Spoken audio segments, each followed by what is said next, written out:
All right, let's talk NBA playoffs. We're going to go through every single series from Hoops Tonight. It's Jason Timpf. Jason, how are you? I'm doing good, man. It's good to see you. I did not think coming into this weekend that Sunday would be the more interesting day, but like Saturday, the home teams just kind of cruised. I think all 4 games were at least an 8-point victory for the home team. And all of a sudden, I think Victor Wembanyama still is one of the must-see television players that we have in the league. And then that Magic Pistons series suddenly is the most interesting series of the first round. So I wasn't expecting it, but I actually think Sunday was the most interesting day of the weekend. I agree. I thought Sunday would be kind of the snooze fest day, and instead it was the total opposite because of, as you said, Wemby, who we'll talk about later, but also the Orlando Magic are back from the dead. They win game 1 in Detroit, 112-101, and throughout the game, Jason, the main thought on my mind is, this is the Magic team that people thought was going to contend for the 1 seed before the season began. Franz Wagner healthy, best version of Paolo Banchero. They were dominating the offensive boards, 11 offensive boards, 90 shots total to only 77 for Detroit, 54 points in the paint to 34 for Detroit, stifling defense. Cade had 39 on 13 of 27. Everybody else was 18 of 50. No secondary creation. Jalen Duren looked not so good. Definitely not an all-NBA guy. On the scale of 1 to 10, how worried should Pistons fans be? So yesterday, immediately after the game, I was like in that like 8 or 9 territory. I'll drop it to a 7 after rewatching some of the film this morning, because there are certain things that are like real problems that are not going away, which we'll get to. But there's a big one that I think Detroit can pretty quickly address, and that's the first thing, one of those things you mentioned, which is they gave up 54 points in the paint. And in my post-game show yesterday, I was like, yeah, you need to go deeper drop, and you need to not concede, or you need to concede the pick and pop 3 to Wendell Carter Jr., try to keep Jalen Duren close to the rim. Then I rewatched the film and I'm like, oh yeah, like that's the obvious adjustment. Like that was a huge, huge part of how Orlando was scoring so effectively, especially in that fourth quarter when Franz really took over. The Jalen Duren at the level coverages were a disaster, and keeping him away from the rim created all sorts of dynamics where it's like, oh, Franz turns the corner on a ball screen and now there's no rim protector and it's Cade there and it's an easy layup, or easy pocket pass to Wendell Carter Jr., 4-on-3, kick to a wide open 3 in the right corner, or Franz, even just like on help side situations, like Franz is posting up Paolo on the left block and he's able to spin baseline, and Jalen Duren's kind of like hugged up to Wendell Carter Jr. off the right elbow, where it's like, I think keeping Jalen Duren at the rim, so that, I mean, this was the 4th best paint defense in the league this season, and they gave up 54 last night. Like, you've got to at least force Orlando to tilt towards a higher jump shot volume than some of the easy stuff they were getting at the basket. So that, I think, is the easy adjustment that could play Orlando into tougher offensive outcomes, and that could spark their transition attack more, where obviously they're going to be more effective. But that's like the end of where I see fixable problems for the Pistons. Like, the main thing that I think was screaming off the screen is, coming into this series, I think everybody who covers the league was aware of the fact that Orlando physically could do more to match up with Detroit than other teams. And I think we looked at it more as like a margins thing, like, oh, not getting dominated on the offensive glass the way that Detroit can dominate teams on the offensive glass, or point of attack, like physicality, forcing turnovers and getting out in transition, like that kind of stuff. Where I was like, oh, Detroit's drawing dead is Detroit's already a limited half-court offense under normal circumstances. But when you really think about it, the way they score in the half court when they do is very much a smash mouth. Cade's too big, Jalen's too big, we're running our 2-man game, and we are pressuring the rim so much that we're getting these fantastic opportunities for kick out threes and runways for dudes to run in for offensive rebounds. And it's like, even in the half court, Detroit can't bully Orlando the way they do some of these other teams. And when you really look around the league, like, I think Orlando might literally be the only team that can truly physically match up with Detroit, if not even be a little bit bigger the way that they are. Like, even with the half court stuff, they might have had half court limitations against a Cleveland or a New York or a Boston, but they had enough physical advantages that they could play smash mouth half court basketball against them and have some success. And so I think they're drawn dead in the half court against Orlando, and that really scares me for them. But if they play well enough on defense, they get enough stops, they get out in transition. I think Orlando is a little shaky to where if you punch them in the mouth, maybe they could fracture a little bit with how their season is gone. Certainly not over, but I actually make Orlando a slight favorite right now if I had to pick who I thought would win the series. I think that's totally fair. I mean, I'm right there with you. Last night watching the game, I'm like, oh my God, this is panic time for the Pistons. It's every concern I've ever had with this team all year long. The lack of secondary creation behind Cade Cunningham. I talked about how Danis Jenkins, how important he was as a spark off the bench. He stunk in game one. And then you get Tobias Harris as a second option when they had opportunities to upgrade over him. So I was concerned there, which we can talk about more if you want, but I want to hit your point about the half court offense. And with Jalen Duren, he was a all NBA guy this year. Very well might be the most improved player of the year. He got my vote. And then in game one, he has 5 shots in the game. Is his first time having 5 shots or fewer since October 24th. Way early in the season, and he played only 12 minutes in that game, and he was the worst player on the floor against the Knicks a year ago for the Pistons, and he was the worst player again in game one. And there was a play that happened in the first half that I think kind of summed up what happened, where Duren had Anthony Black on him in the paint, and then just everybody collapsed into the paint to stop Duren, where you had Jalen Suggs flying over from Thompson, Paolo Banchero helping way off of Isaiah Stewart in the corner, and 3 guys defending Jalen Duren, Suggs getting the block on the play. They were not concerned about Ausar Thompson or Isaiah Stewart outside.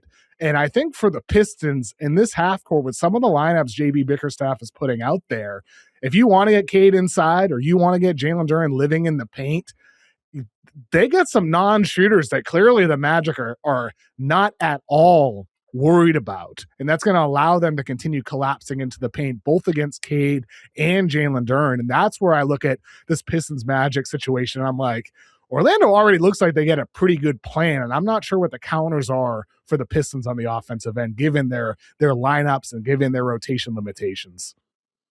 Yeah, because like even the defense to transition stuff, like in the open floor, Detroit wasn't as successful because there's not as much of an athletic advantage. I actually think this kind of applies a little bit to the Lakers-Rockets series where there's this tendency like, oh, we don't want to go against Houston's half-court defense, so we need to run, but it's like, but Houston's more athletic than you, and so you just end up turning the ball over and making mistakes in the open floor because you can't be the Showtime Lakers against a team that's way more athletic than you. And that's kind of the thing. Like I think Synergy had Detroit at 29 transition possessions in last night's game, and they had 30 points. So like they were certainly more efficient in transition, and that has to be the way that they try to go about this series. They've got to try to juice their transition opportunities, get Ron Holland and Ausar Thompson in the open floor as much as possible. But even then, it's like there's a lot of these like rim confrontations and straight line kind of speed contests where Orlando's like, cool, we do that too, you know? And again, even with the shooting stuff, like Orlando, it's so interesting how, because I've been keyed in, everyone's talking about Jamal Mosley and his offensive limitations as a coach. And I think that those are fair. And like, that's kind of the interesting subplot here is like,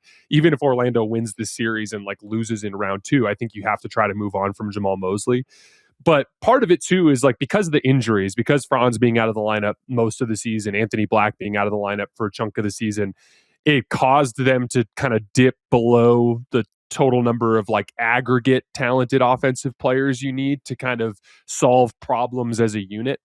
And having Franz back out there and Anthony Black out there, you suddenly look at them and you're like, they're not as offensively talented as Boston, they're certainly, or as New York, certainly, or as Cleveland, but you're like, these are just better offensive basketball players than the Pistons guys. They just are. And so like they didn't shoot well last night. They were 29% from 3, but on wide open threes, they were wide open catch and shoot threes. I think they were 6 for 16, which is like 38%, which is livable. And that's some of these guys, I'm like, I do actually trust them to knock down shots over the course of the series more than Detroit. And so that's where like some of these problems are solvable, but some of them just aren't. And I'm glad you mentioned the Jalen Duren piece because that I didn't even think about that as I was looking at this game last night. In that Knicks series, he was lost in space all the time. And that is a dynamic where in this particular matchup, like if he's floating around the perimeter, he's going to end up on the wrong side of a screen so a guy can reject and easily get downhill, or he's going to lunge out of space or make some poor help recover decisions off of a shooter. And so in many ways, I actually am concerned about him just as a defensive decision maker in this matchup. And that's scary because they're so reliant on him. You talk about how big Detroit is and how Orlando's able to match that size. Well, they're big in part because of Jalen Duren. And we saw Bickerstaff go to his two big lineup for, I think, 4 minutes. Not too long. It didn't do well offensively with Beef Stew, Isaiah Stewart, and Duren out there. I wonder if at some point they're going to have to lean on that a little bit more like they did way early in the season when they didn't have Tobias Harris. He was out, and it worked pretty well early in the year. They didn't use it too much over the course of the season, but if Orlando continues pummeling them on the offensive boards, getting points in the paint, I do wonder if that's something Bickerstaff is going to have to go towards sometimes. But ultimately, I think the biggest concern with the Pistons is just how reliant they are on Cade. It was Cade or nothing in game one for the Pistons. And he was great. And he was great. Like, he was really good. He was really good, but it was Cade or nothing. And it can't just be Cade Cunningham. And this was my number one concern about the Pistons all year long. It's why I kept saying before Tatum came back, if Tatum returns, I'm favoring the Celtics over the Pistons. It's why I've been bullish on the Cavaliers as well, and why I still think the Knicks could have a chance to win that series too. They don't have another guy that you really feel threatened by. And this is why at the deadline, they had an opportunity to overpay. You could have overpaid for Trey Murphy or Michael Porter Jr., and they didn't do it. And I understand thinking long-term, wait till the summer and figure things out then. But like, this might be your best chance. And I can't help but feel, if I'm a Pistons fan, I'd be like, well, maybe we actually should have overpaid for some of these guys, even though it doesn't always work out. It sure would have been nice to have MPJ out there instead of Tobias Harris creating shots, working off screens, like doing stuff on the weak side of the floor with a screen being set on him, flaring out, making the defense think about something. This team was just stagnant with Thompson and Harris and Stewart and these guys off ball. Like, there's just no flavor off ball. And that's where I think it just would have been really nice to have a guy like that. I don't know if they lose game one, if they have Michael Porter Jr. or Trey Murphy or Larry Markkinen type in place of Tobias Harris. Not to put it all on Harris, but it's not all on him. But that was the most easily upgradable slot on this team, and it just feels stagnant to me, aside from Cade. Even on the lower end, like, I feel like they'd have a better chance if it was just Ayo Dosunmu instead of Dennis Jenkins, as a guy 100%. That could like get downhill in a ball screen, hit a pull-up three, like that's the thing. Like, it's tricky because like I said this on my show this morning, like, it all is about your internal decision-making. If you're trying to win the title this season, to your point, it was a glaring red flag all year that they did not have a reliable second guy. So it's completely inexcusable if your goal was to win the title this season. Now, if you're like, okay, fun, 1 seed, we had a good time, but we want sustainable success, so we're waiting for the right guy, cool. Then I think each of those options you discussed come with some like question mark as to whether or not you think they're the right long-term fit next to Cade.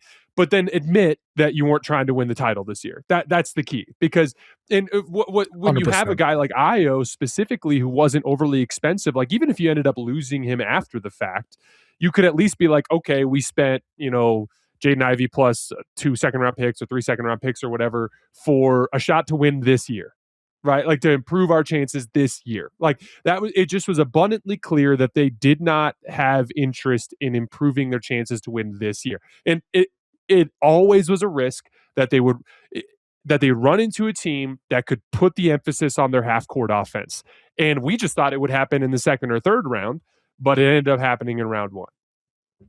Yep, exactly. And we'll see. Maybe they turn things around, but ultimately things feel different with Orlando. Yeah. These are the zombie Magic. 1 week ago on Sunday, they allowed career highs to Baylor Shireman, Luka Garza, Ron Harper Jr., the G League Celtics. They lost home court in the play-in, and then they lose to Philly. Season seemed completely over for Orlando. Fire Mosley. Should we trade Banchero? It's over. And then they destroy the Hornets on Friday night. And all this time, Jason, it turned out they were just tanking for the Pistons. That's what this all was. The whole year. That's what it was all about. Just tanking for the Detroit Pistons in round one. We're the real one seed. We're the one seed now. That's what it felt like on Sunday with the Magic. I just can't believe it. I thought their season was over on Friday. I thought it was donezo, over. And then they smacked them on Friday. They smacked the Pistons on game one. I can't believe it's actually real. The Magic are up 1-0. Paolo played two of the worst games I've ever seen him play in those last two games before the Charlotte and Orlando game. And like, I saw a tweet last night that I thought was funny. It was like Orlando definitely thinks they're better than Detroit. And I was like, yeah, those dudes are looking at him like, your food. We have you. And like, again, it's not over, but like Orlando definitely, like if you ask the guys in the locker room, like, are you guys going to win this series? They're like, yeah, absolutely. We're winning this thing in 5 or 6 games. Like that's the way they feel. And they should. Like as you start to look at them kind of the way they match up, it just is it's a nightmare. It's a nightmare for Detroit. It is. And I mean, if I'm a Cavs fan right now, I'm like, yes, go 7 games, go deep. Because we feel good after beating the Raptors in game one. Cavs won that one 126-113 against the Toronto Raptors. And then we'll see if this series goes a bit deeper. Raptors didn't have Emmanuel quickly, but they just don't have the juice in the backcourt to compete with James Harden and Donovan Mitchell and all the weapons that Cleveland has. So like good, even I don't know if quickly returning is going to make a big difference in this series. I think it's going to be a 4 or 5 game series at the most. And if you're at Cleveland, I mean, that's going to give you some time to get ready, potentially assuming Detroit and Orlando does indeed go deep. What were some of your takeaways from this game one between Cleveland and Toronto? Yeah. So on the offensive end, there's just some realities about this matchup for them that are troublesome, which is that we only saw the Jared Allen, Evan Mobley duo play 1 game against this team in the regular season, which is way back on November 13th. And Toronto actually won all the games, but like if you looked at the minutes when Mobley and Allen were on the floor together, it's like, oh, they can kind of stack their rim protection to where one of them can be on the perimeter, but there's always one of them behind. And Toronto doesn't really have the ability to space them out, which is going to put the emphasis on like mediocre threes, like what Scotty Barnes was hitting in the first half, or like some of those mid-range pull-ups that Brandon Ingram can take and make. But it was going to be difficult for them to get consistent stuff at the rim. That to me is just kind of like a reality of the series. Like Toronto's going to struggle to score against these guys. Where I was really disappointed was actually with Toronto's defense. And I want to give Cleveland some credit here because last night was like the demonstration of the upside we thought we'd see after the Harden trade, in the sense that we barely got to see Mobley, Allen, Mitchell, and Harden in the regular season. I think they only played like 200 possessions together, according to Cleaning the Glass, because of all the injuries and stuff. But what we thought was like, okay, you have one of the most reliable playoff ball handlers in the league in Donovan Mitchell, who, by the way, after a terrible post All-Star break stretch came out and was awesome. So like playoff Donovan Mitchell, the aura is alive and well. And then Harden just like is a flat out more reliable playoff player than Darius Garland, which is crazy to say because of James Harden's playoff history. But in his last 22 playoff games to match up with Garland's 22 playoff games, Harden's just been a substantially more dependable scorer, a substantially more dependable shot creator than Darius Garland was. So you have these 2 reliable shot creators. You have these 2 awesome pick and roll partners. You have all this dead eye shooting all over the floor. Obviously, the defensive ability with Evan Mobley and Jared Allen on the floor, that came to fruition in that game. And so that's exciting. But when I was watching the film, I also was just flat out disappointed in Toronto's defense. Like I thought Evan Mobley kind of physically took it to Scotty a few times, where I'm like, dude, that should be you doing it to him on the other. You're stronger. You should be holding up physically against Evan Mobley. Or their off-ball defense, I thought they just did a really poor job tracking shooters all game long in terms of like help recover decisions, late closeouts on good shooters. Scotty Barnes had this stretch in the third quarter when the Cavs really blew it open to 20, where he was tracking Max Strus and was just giving piss poor effort, for lack of a better term, like not chasing him over screens. He had one where he was kind of in no man's land, the one that actually put him up 20, where he's kind of in no man's land guarding it, nobody, and then throws a late closeout to Strus and he hits a 3. And so like Toronto's only chance to keep this series competitive was for them to be the great defense that they were most of the season, to trigger their defensive transition attack and then hopefully to get some surgical mid-range scoring against Cleveland's two big looks. And that was always going to be the least reliable part of their ability in this matchup. And so I thought step one to Toronto having a better game too is they just got to play much better defense, just in every facet. I think their guards especially, but I'd include Scotty Barnes. And Scotty was one of the best 4 or 5 defenders I watched all season. I was really disappointed in him in that specific respect. So yeah, I just think Toronto's defense has to step up in game 2. Yeah, 100%. It has to start on the defensive end for the Raptors. And like I said, getting quickly back at some point, assuming he is healthy, would be vital for them in their half-court offense as well. And also getting up and down, playing fast in transition too. But I just don't think the Raptors have enough juice in this series. I think even if it becomes a defensive battle, Cleveland has an ability to turn up on that end as well. And you mentioned James Harden, the upgrade from him over Darius Garland. People talk about the playoff chokes with James Harden. James Harden can reverse the choker reputation this postseason with Cleveland. He has that opportunity to do that. With Harden, you can look at even just last year. He had a stinker in Game 7 when the Clippers lost to the Nuggets in Game 7, but he had 28 points in Game 6 to push him to a Game 7. That's been a story for him really throughout his career, whether it's some big Game 5s or Game 6s when he was in Houston to push to a Game 7. Yes, he has had choke jobs in critical closeout games throughout his career, both in his prime and in his early career, even with Oklahoma City, and especially lately in recent years too. But this is the year for him with Cleveland where it's the Donovan Mitchell show. And Harden can pick his spots. Some nights you toggle on the on-ball scoring when it's a favorable matchup or you're feeling it. And then other nights you toggle on the playmaking and making a winning impact elsewhere. Sometimes it's going to be Mobley's night. Maybe it's a Jared Allen night where he's just feasting inside and you're feeding him in the pick and roll. But for James Harden in this Cleveland situation where you have two really good bigs, a great backcourt partner in Mitchell, and a lot of good shooters on this team at the wing position, there's no better opportunity in the Open East for James Harden than right now to reverse that reputation he has as a choker. And I'm hopeful he can change some of that conversation, Jason. I am, because I've always been a Harden guy. Despite some of his flaws and his shortcomings. I've always been a Harden guy. And so I'm hopeful that he can have some big games. I think part of the reason why I've liked him more in this phase of his career is because he's the number 2. There's no delusions of grandeur here. Even the teams that have pursued him as a number 2.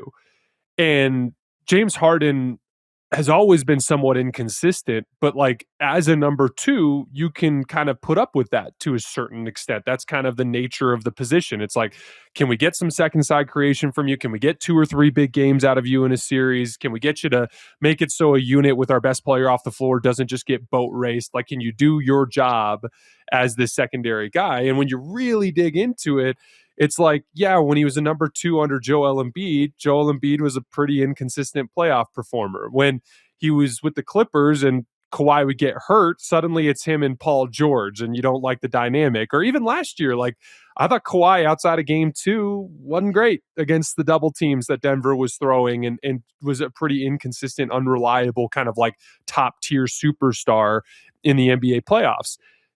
If Donovan Mitchell is going to go for an efficient 30 every night, all of a sudden that kind of buys margin for error for James Harden to be kind of your stereotypical number 2. And again, like I think he actually has been underrated in terms of how consistently he's scored the basketball in the postseason in these last few years.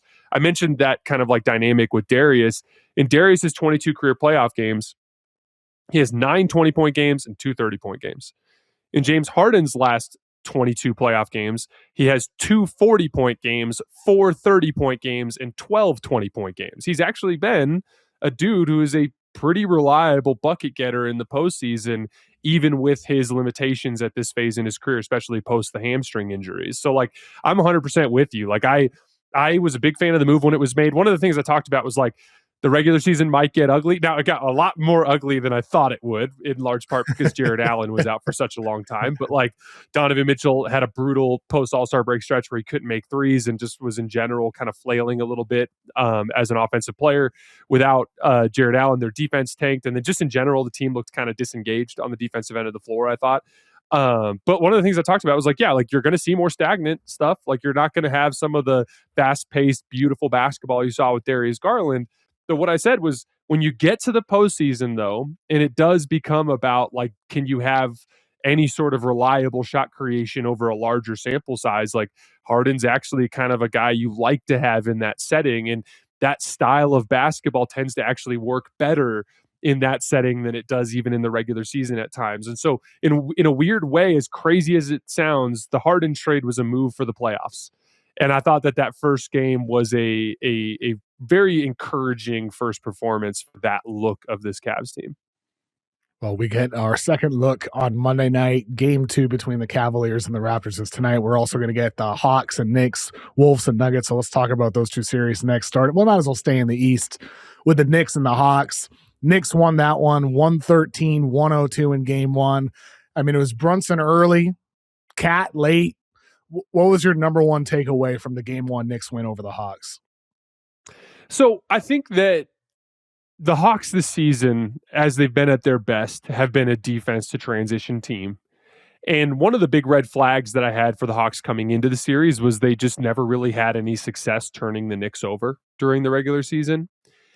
I actually was somewhat impressed when I watched that because this was one of those series where it was more fun to preview because we had like a recent game where like both teams were healthy and played most of their guys and really played hard on national TV, and we got like a good like playoff preview type of performance from them. And I was like, oh, like they're doing a good job of hunting Brunson and hunting Cat and like getting good looks in their offense. And on the other end of the floor, like, you know, Dyson Daniels is making Jalen Brunson work hard and all that good stuff.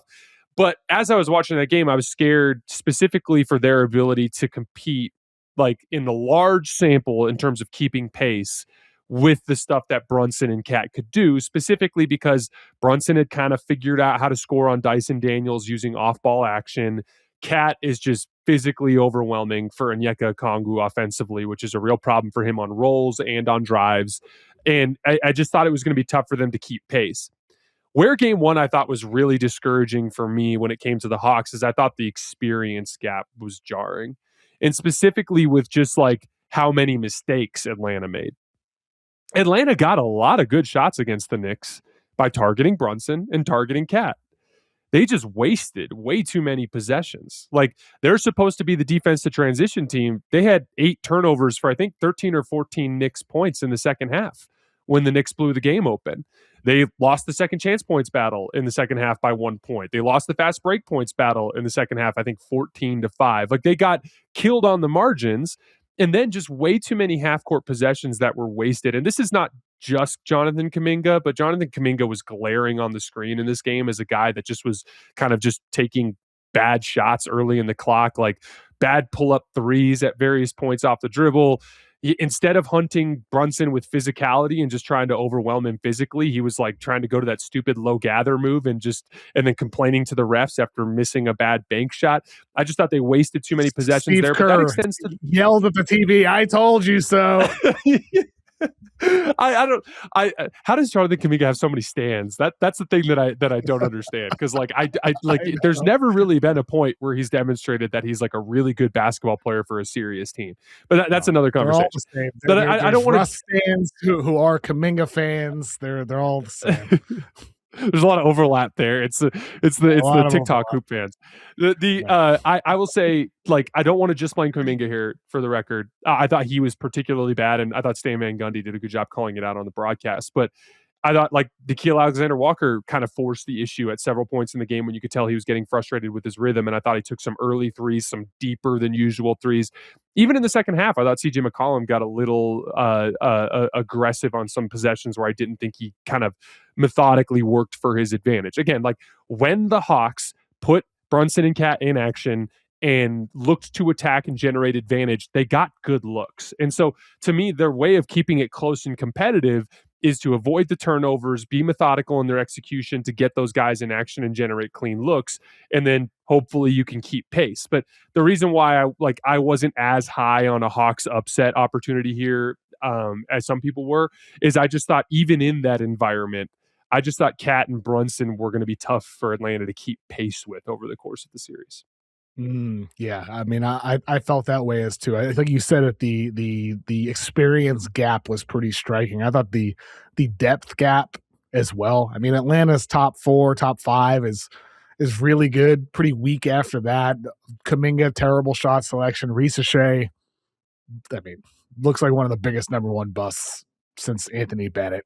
It's just the reality of it. And like Mo Gay played 15 minutes or so. He was okay, but he's not super impactful.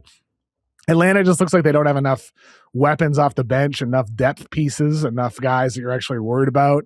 And I think also, I mean, Okongwu, I really like Okongwu as well. He got outplayed by Cat. Cat in that second half of the game was excellent to close, spacing out Okongwu, hitting the 3, driving through him, drawing fouls. I thought Karl Anthony Towns played a pretty sensational game, especially in that second half, exploiting Okongwu, who, like I said, I like. But Karl Anthony Towns just looked like a different level of a big man in that big-on-big matchup. Yeah, it's a similar dynamic to what we were talking about in the Magic Pistons one. It's a size thing. Like when it's tough because so let's just say it's on anything at the high post, like the face up stuff when the Knicks are running their off ball action. Like if he presses up to play the shot, Cat doesn't really need much of an angle to turn the corner on him because he's got size and strength on him. Like usually, especially in the playoffs, but in general, driving is not about like dusting your guy off the dribble. It's usually like getting a little bit of an angle. And then it's like, am I going to blow through your shoulder or is your shoulder going to hold its ground? And like Cat just blows through that shoulder when he gets that angle.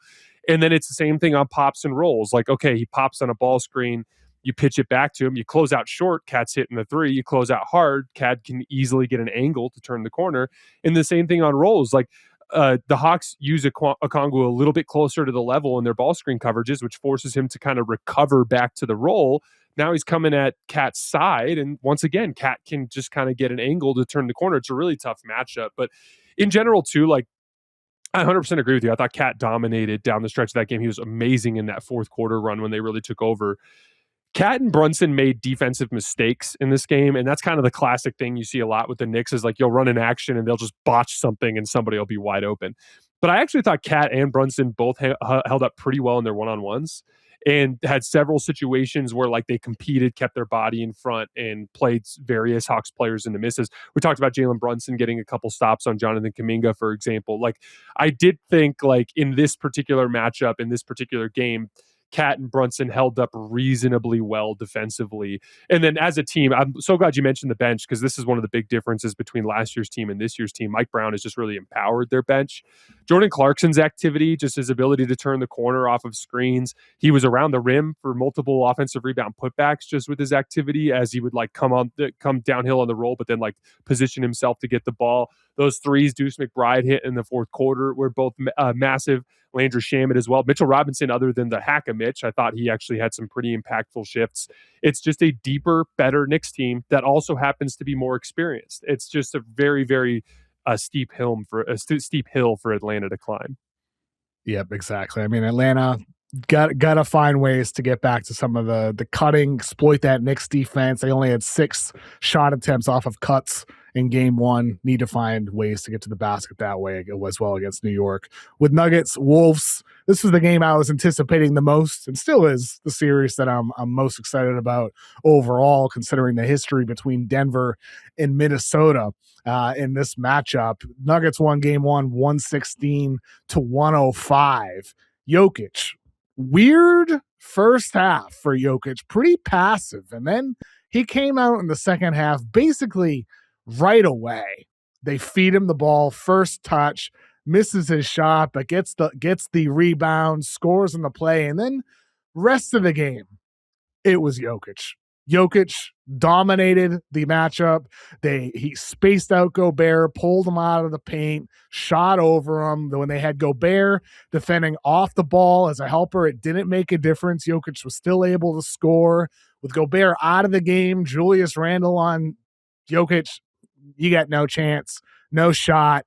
There's no combination that Minnesota put out there in the second half that did anything to effectively slow down or deter Jokic. That said, is there anything you think in the first half of the game that is encouraging for Minnesota moving forward in the series, or is that just an outlier, Jokic feeling it out in the first half?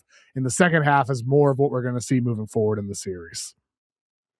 I think it's both. Like, I think it was definitely a little bit of a feel-out game, but it was also a demonstration of the physical reality that Minnesota is a tough matchup for Denver. Like, I think if you ask Denver to list, like, all the teams in the league that had the best chance to beat them, I think they're all going to put OKC number one, but I think they'd put Minnesota number two. I think they might put Minnesota number two over even some better teams like Boston, for example. Like, I think, yeah, even the Spurs. Like, I think, wow. Yeah, I think Denver got San Antonio's number, but that's a conversation for another day, I suppose.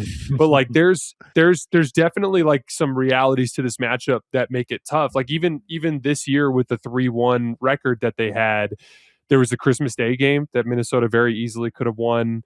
Minnesota generally in the regular season shot very poorly from three in this matchup, which is something that I think will tilt more towards Minnesota in this series as things go along. Like, and in general, over the last 3 years, these two teams, they just kind of alternate beating the crap out of each other. Like, they do tend to have big runs against each other. Like, Minnesota goes on that huge run to start the game. Denver methodically works their way back into it. Denver starts the second half on a 6-0 run, then Minnesota has a 6-0 run, then Denver has a 9-0 run. And it's like, that's just kind of how they play against each other. And it's been like that.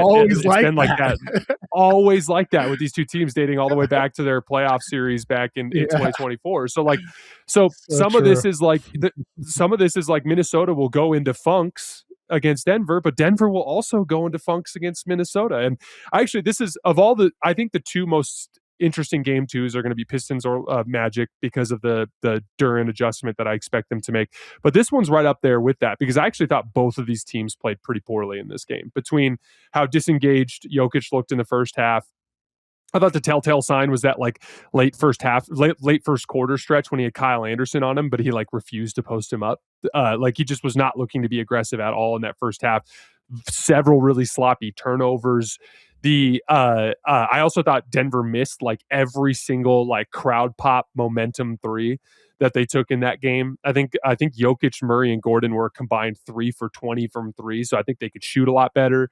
But then on the Minnesota front, like kind of similar to what I talked about with Toronto, I just thought it was a poor defensive effort from them. I thought they were really bad in their off-ball defense. I thought they were really bad in their transition defense.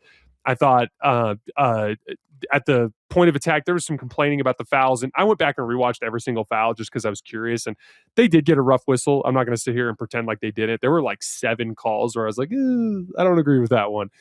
But they also committed, 25 fouls. So they would have set Denver to the line a ton regardless. They would have had a massive free throw differential regardless. Like I just thought in general, Minnesota kind of looked like a unserious, unprepared team in this game. I thought the highlight of the game that demonstrated this example was that Jamal Murray half court heave that he missed, where Aaron Gordon's literally in the backcourt behind Jamal Murray. And the shot goes up, Karen's off the backboard, and like it looked like it might have not hit the rim, but it also looked like it might have hit the rim. And Minnesota was like, let's see if the refs will save us. And Denver was like, we're playing basketball. I didn't hear a whistle. Let's keep going. Jokic Gordon made a great effort on the play, and like nobody on Minnesota, they're just standing around watching. I think Gobert tried to block out Jokic, but that he was like the only guy putting in any effort of all the Wolves players in the area. Yeah, Gobert kind of went for it, and then no one else did. And then, like, literally Gordon jogs from the backcourt under the rim. They had all day to be like, oh, awful. The whistle didn't blow. And then you have the Jaden McDaniels shove in the back. I even didn't like Kevin, when I was seeing the late game stuff, and like I'm as big an Ant fan as you'll find, for the record. But like when I saw them all smirking and pretending like everything was fine, I'm like, no, you're not. These guys can beat you. Like you could absolutely be going home in round one here. And like, don't get me wrong, like like it was a double figure win, but like I thought there were multiple kind of swing points in that game where Minnesota could have taken control and potentially stolen that game. And the margins are thin. Like now you have to beat them 4 times out of 6. And I just was disappointed. But I do think both teams will play dramatically better in game 2. I expect tonight's game to be like an instant classic. I think it's going to be a really fun one. Well, what was the point differential at the time of that heave? Like 4, 5? It was pretty close, if I remember correctly. It was late in the game. It was a pretty close game. I think it was still 4. at that point. Yeah, 4 or 5, and they had an opportunity. It just felt like, you said, unserious. That is the way it felt, seeing them laughing among each other on the bench at the end of the game. And like you said, some of the fouls you can get mad about, but it felt like a team that just didn't have that mental edge, despite being to 2 Western Conference finals.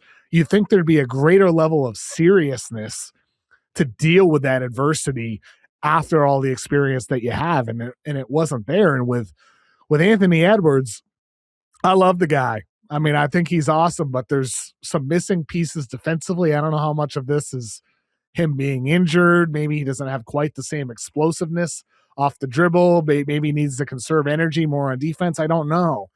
But I was pretty disappointed with his performance on the defensive end of the floor in that game. And this is a guy who, again, like I said, you've been to 2 Western Conference finals. And I know he's still only 24 years old, so he's not even quite at what his peak should be. But I also feel like, given his years of experience, I do wish there was a bit more of that, like, hey, come on. Like the leadership aspect, setting a tone for your team to be what he should be. And that's one of the best two-way players in the entire NBA. And I didn't really feel that at all in game 1 against Denver. Yeah, he's a flat out bad off-ball defender right now. He's very inattentive to like what's happening around him. So he'll get caught off guard with screens. He'll sink too far in and help. On ball, it can keep him focused, but even then he can struggle with some basic things like screen navigation and effort. Like there was a play, he comes out to start the second half and he takes the Jamal Murray assignment. And like one of the first ball screens, he kind of gets hit a little bit and then just stops pursuing. And then Jamal ends up getting to an easy mid-ranger. And it's like, that's the job. You're going to get screened. Like you're guarding Jamal Murray. Like the screens are coming. So like the job is you have to keep running. You have to keep running and hope to get some sort of rear view contest, which, by the way, to his credit, in game 7 of the 2024 series, he had a very good stretch on Jamal Murray in the second half where the pursuit was the key. He was getting screened, but he kept chasing, and he was able to funnel Jamal Murray and play him into some tougher twos and some stuff in traffic. And so, like, he's better on the ball than he is off the ball. But off the ball right now, it's so bad that it's actually like a problem that makes him a negative defender.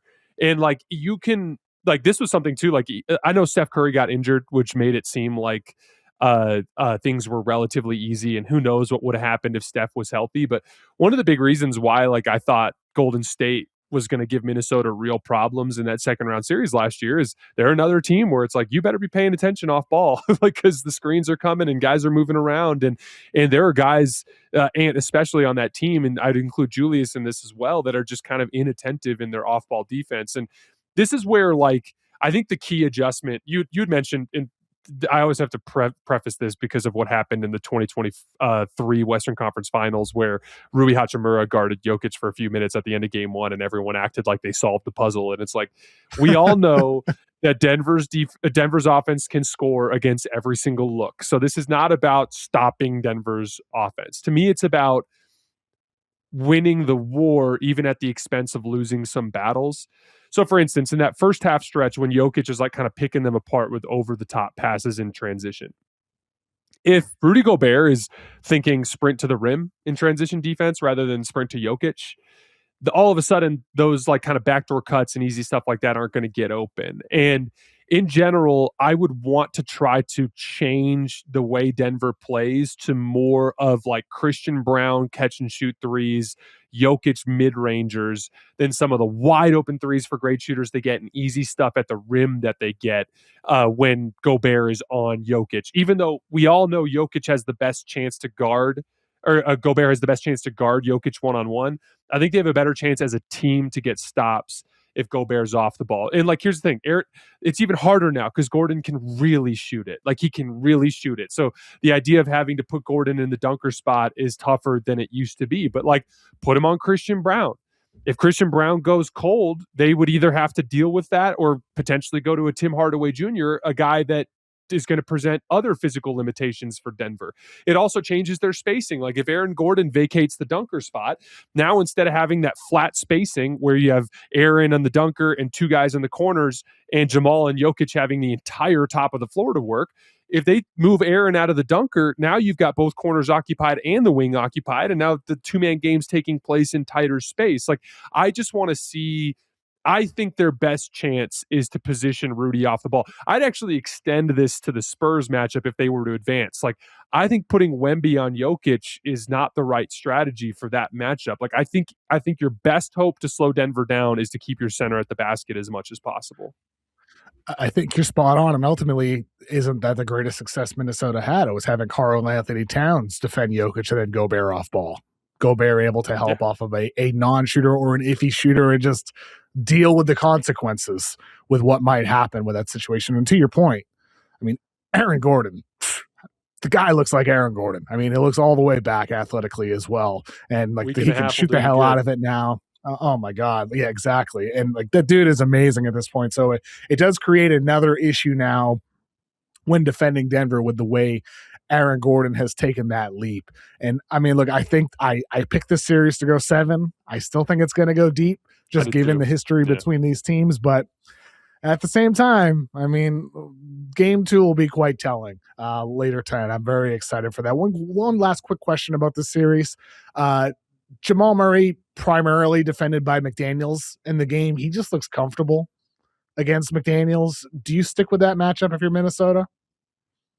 So I think they should put DiVincenzo on him personally. The tricky thing with Ant, I don't think has either the physical health or the motor really to. I think an underrated part of the Ant injury too is I just don't think he's in as good shape as he typically is in, like, in terms of his cardio. Said he lost like 8 pounds, right? I'm pretty sure he said 8 pounds. Wish I could lose 8 pounds and overnight. He's physically light, but like, I think in terms of like, because he just hasn't played that much basketball over the course of the last month, and then you're also in Denver in elevation. Like, so I think you're absolutely right. Like, in the regular season, Jamal's numbers were insane. Like, Jamal has kind of figured out the Jaden McDaniels matchup. It's definitely, he can get him caught on screens relatively easily. He's good at baiting him into fouls by kind of taking advantage of his back pressure. The only reps with McDaniels that I like on Jamal is when he can keep him in front. Like, if he does get over a screen or if he goes under a screen and Jamal meets him on the other side and Jamal has to take some sort of contested shot over Jaden, I think it's a good matchup. But Jamal's just too good at getting him caught on screens and too good at getting him into foul trouble with back pressure. I don't like the matchup. Dante, to me, at least gives him a different look as a smaller, quicker player that has a better chance to stay attached to him in action. I also think it kind of unlocks Jaden in rotation as a guy that you can use with his length off the ball. I'm 100% with you. I would move off of the Jaden matchup. So we saw the Lakers win game 1 against the Rockets. No Kevin Durant for Houston. My number one thought from this game is LeBron James can play until he's 50. just the reality of it.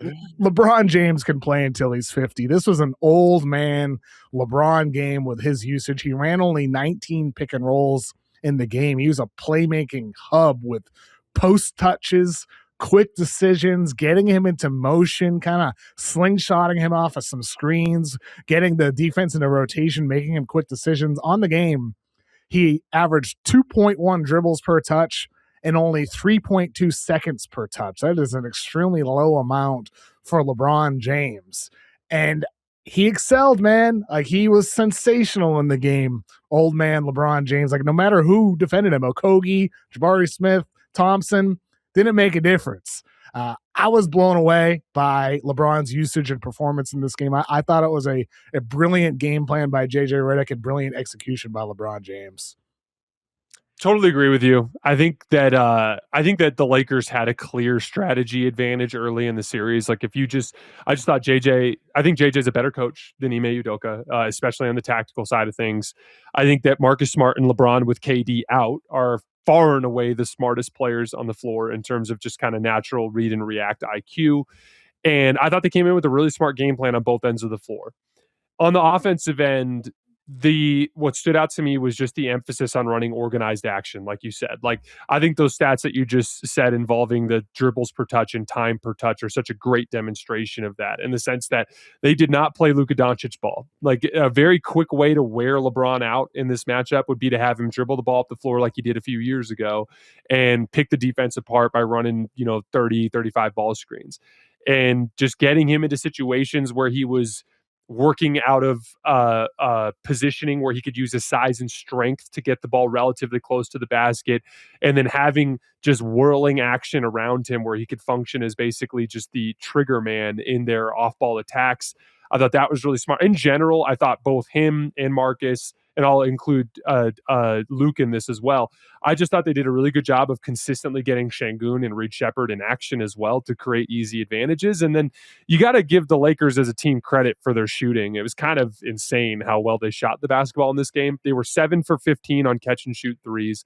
They were 11 for 17 on off the dribble jump shots, 8 for 13 from mid range, and 3 of 4 from 3.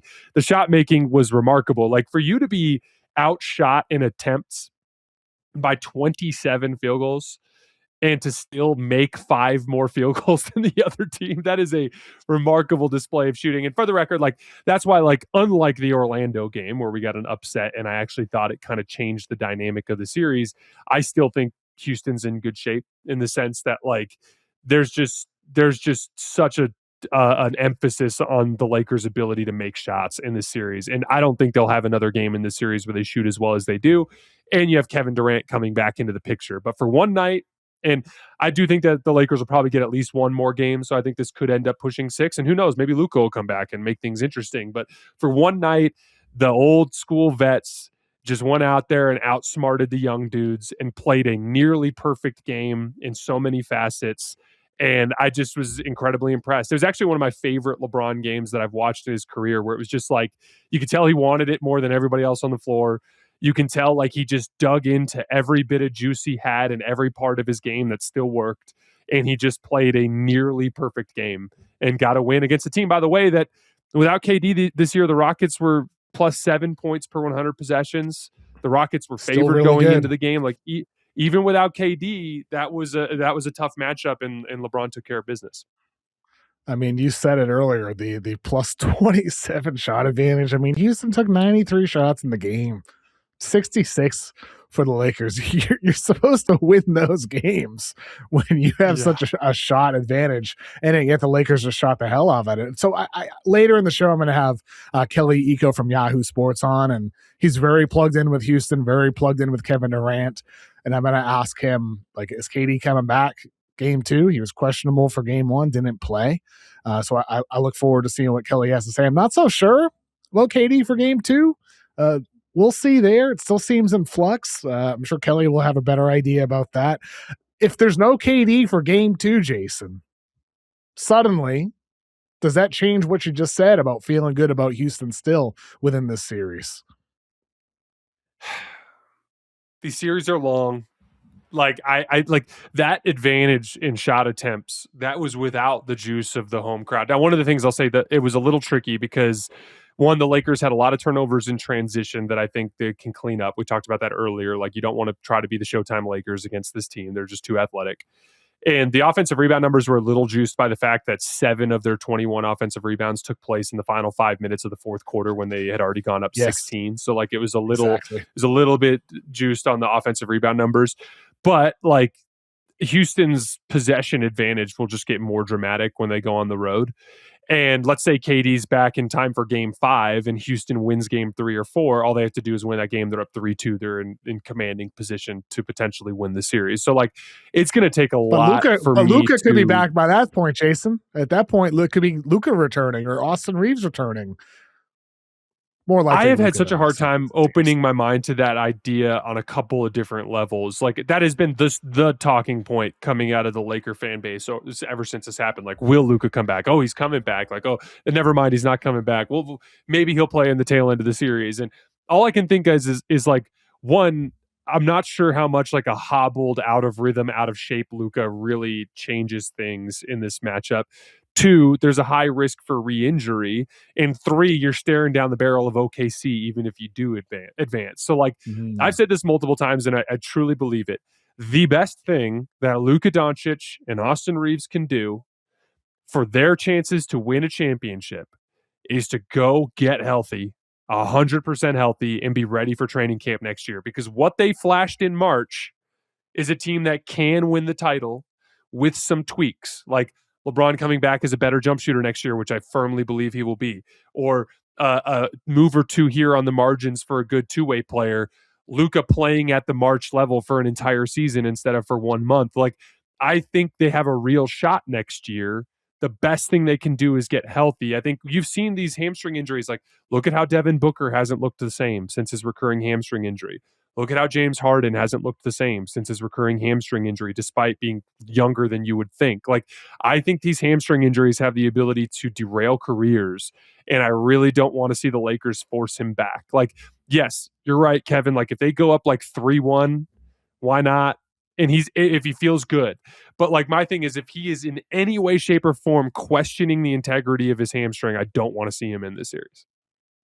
I think that's totally fair. 100% fair. NBA did him a favor, really stretching out the schedule to increase the opportunity to return late in the series, give LeBron a little bit more rest. I like what I saw from the Lakers in that game. I mean, the fact they won with the shot disparity being what it was, I don't think it's going to be like that every game. Obviously, you're not going to shoot the way you did in that game either. But we had the Luke Kennard game. So many shaky shooters on the Rockets, and then they're in the 4 or 5 slot. Gabe stat? No, what was that stat? So Gabe in 10 playoff games had 21 points for the Lakers, and Luke had 27 in one game. No way. Isn't that crazy? It's almost not surprising. I didn't realize Gabe Vincent had that few points. That's crazy. Yeah, it's one of those things too where like it's been funny for me to see the victory laps with Rob Pelinka, which I've just struggled with all season. With like when they were playing great in March, everyone's like, "Look at Rob." I'm like, "This is literally just Luka is amazing and LeBron is amazing and Austin is amazing." And then like the Luke Kennard trade, it's like what a savvy trade. Which, by the way, I agree, it was a savvy trade. I'm like, with the guy that was one of their worst mid-level exception signings over the last couple of years. Like they're like, "Oh, Jake LaRavia has been great." I'm like, he's Austin's buddy. It's like an agency connection, or DeAndre in a cast. Like, I will give them credit for Marcus Smart, but there's even been reporting that was a Luka Doncic recruiting pitch. So like, I'm really hesitant to give Rob a bunch of credit for what I've been seeing from the Lakers. And ultimately, the toughest test would be next round anyway. That's the true barometer test, exactly. not this Houston team. And OKC, boy, oh boy, that game won against the Suns 119-84, 34 points off turnovers for the Thunder. These two teams just in a different league. Oklahoma City is over the Phoenix Suns. Like, this is not going to be a close series, Jason. It wouldn't shock me if this is not the first of 2 or 3 games in this series where it's just a blowout in favor of the Thunder over the Suns. Yeah, you're always in trouble when you run into somebody or something or a team that is just you, but better than you at everything that you do. Like I was playing in this professional league in India several years back, and I ran into at this like kind of showcase event they were doing this guy from Toronto who was literally me, just like bigger, stronger, faster, better shooter, better ball handler, and like this dude kicked my ass for like 2 straight days at this thing. And I remember sitting there thinking, there's nothing, I can't do anything because he's just me, but better than me at everything that I do. And like that is literally what I see in this matchup, where it's like the Suns are just OKC, but just a way lesser version of them. Like, Devin Booker is not as good as Shea, even though they kind of are a similar archetype of player. Your backup ball handling with AJ Mitchell and J-Dub are just better than guys like Dylan Brooks and Colin Gillespie. Your perimeter defenders are just better versions of the Suns' perimeter defenders.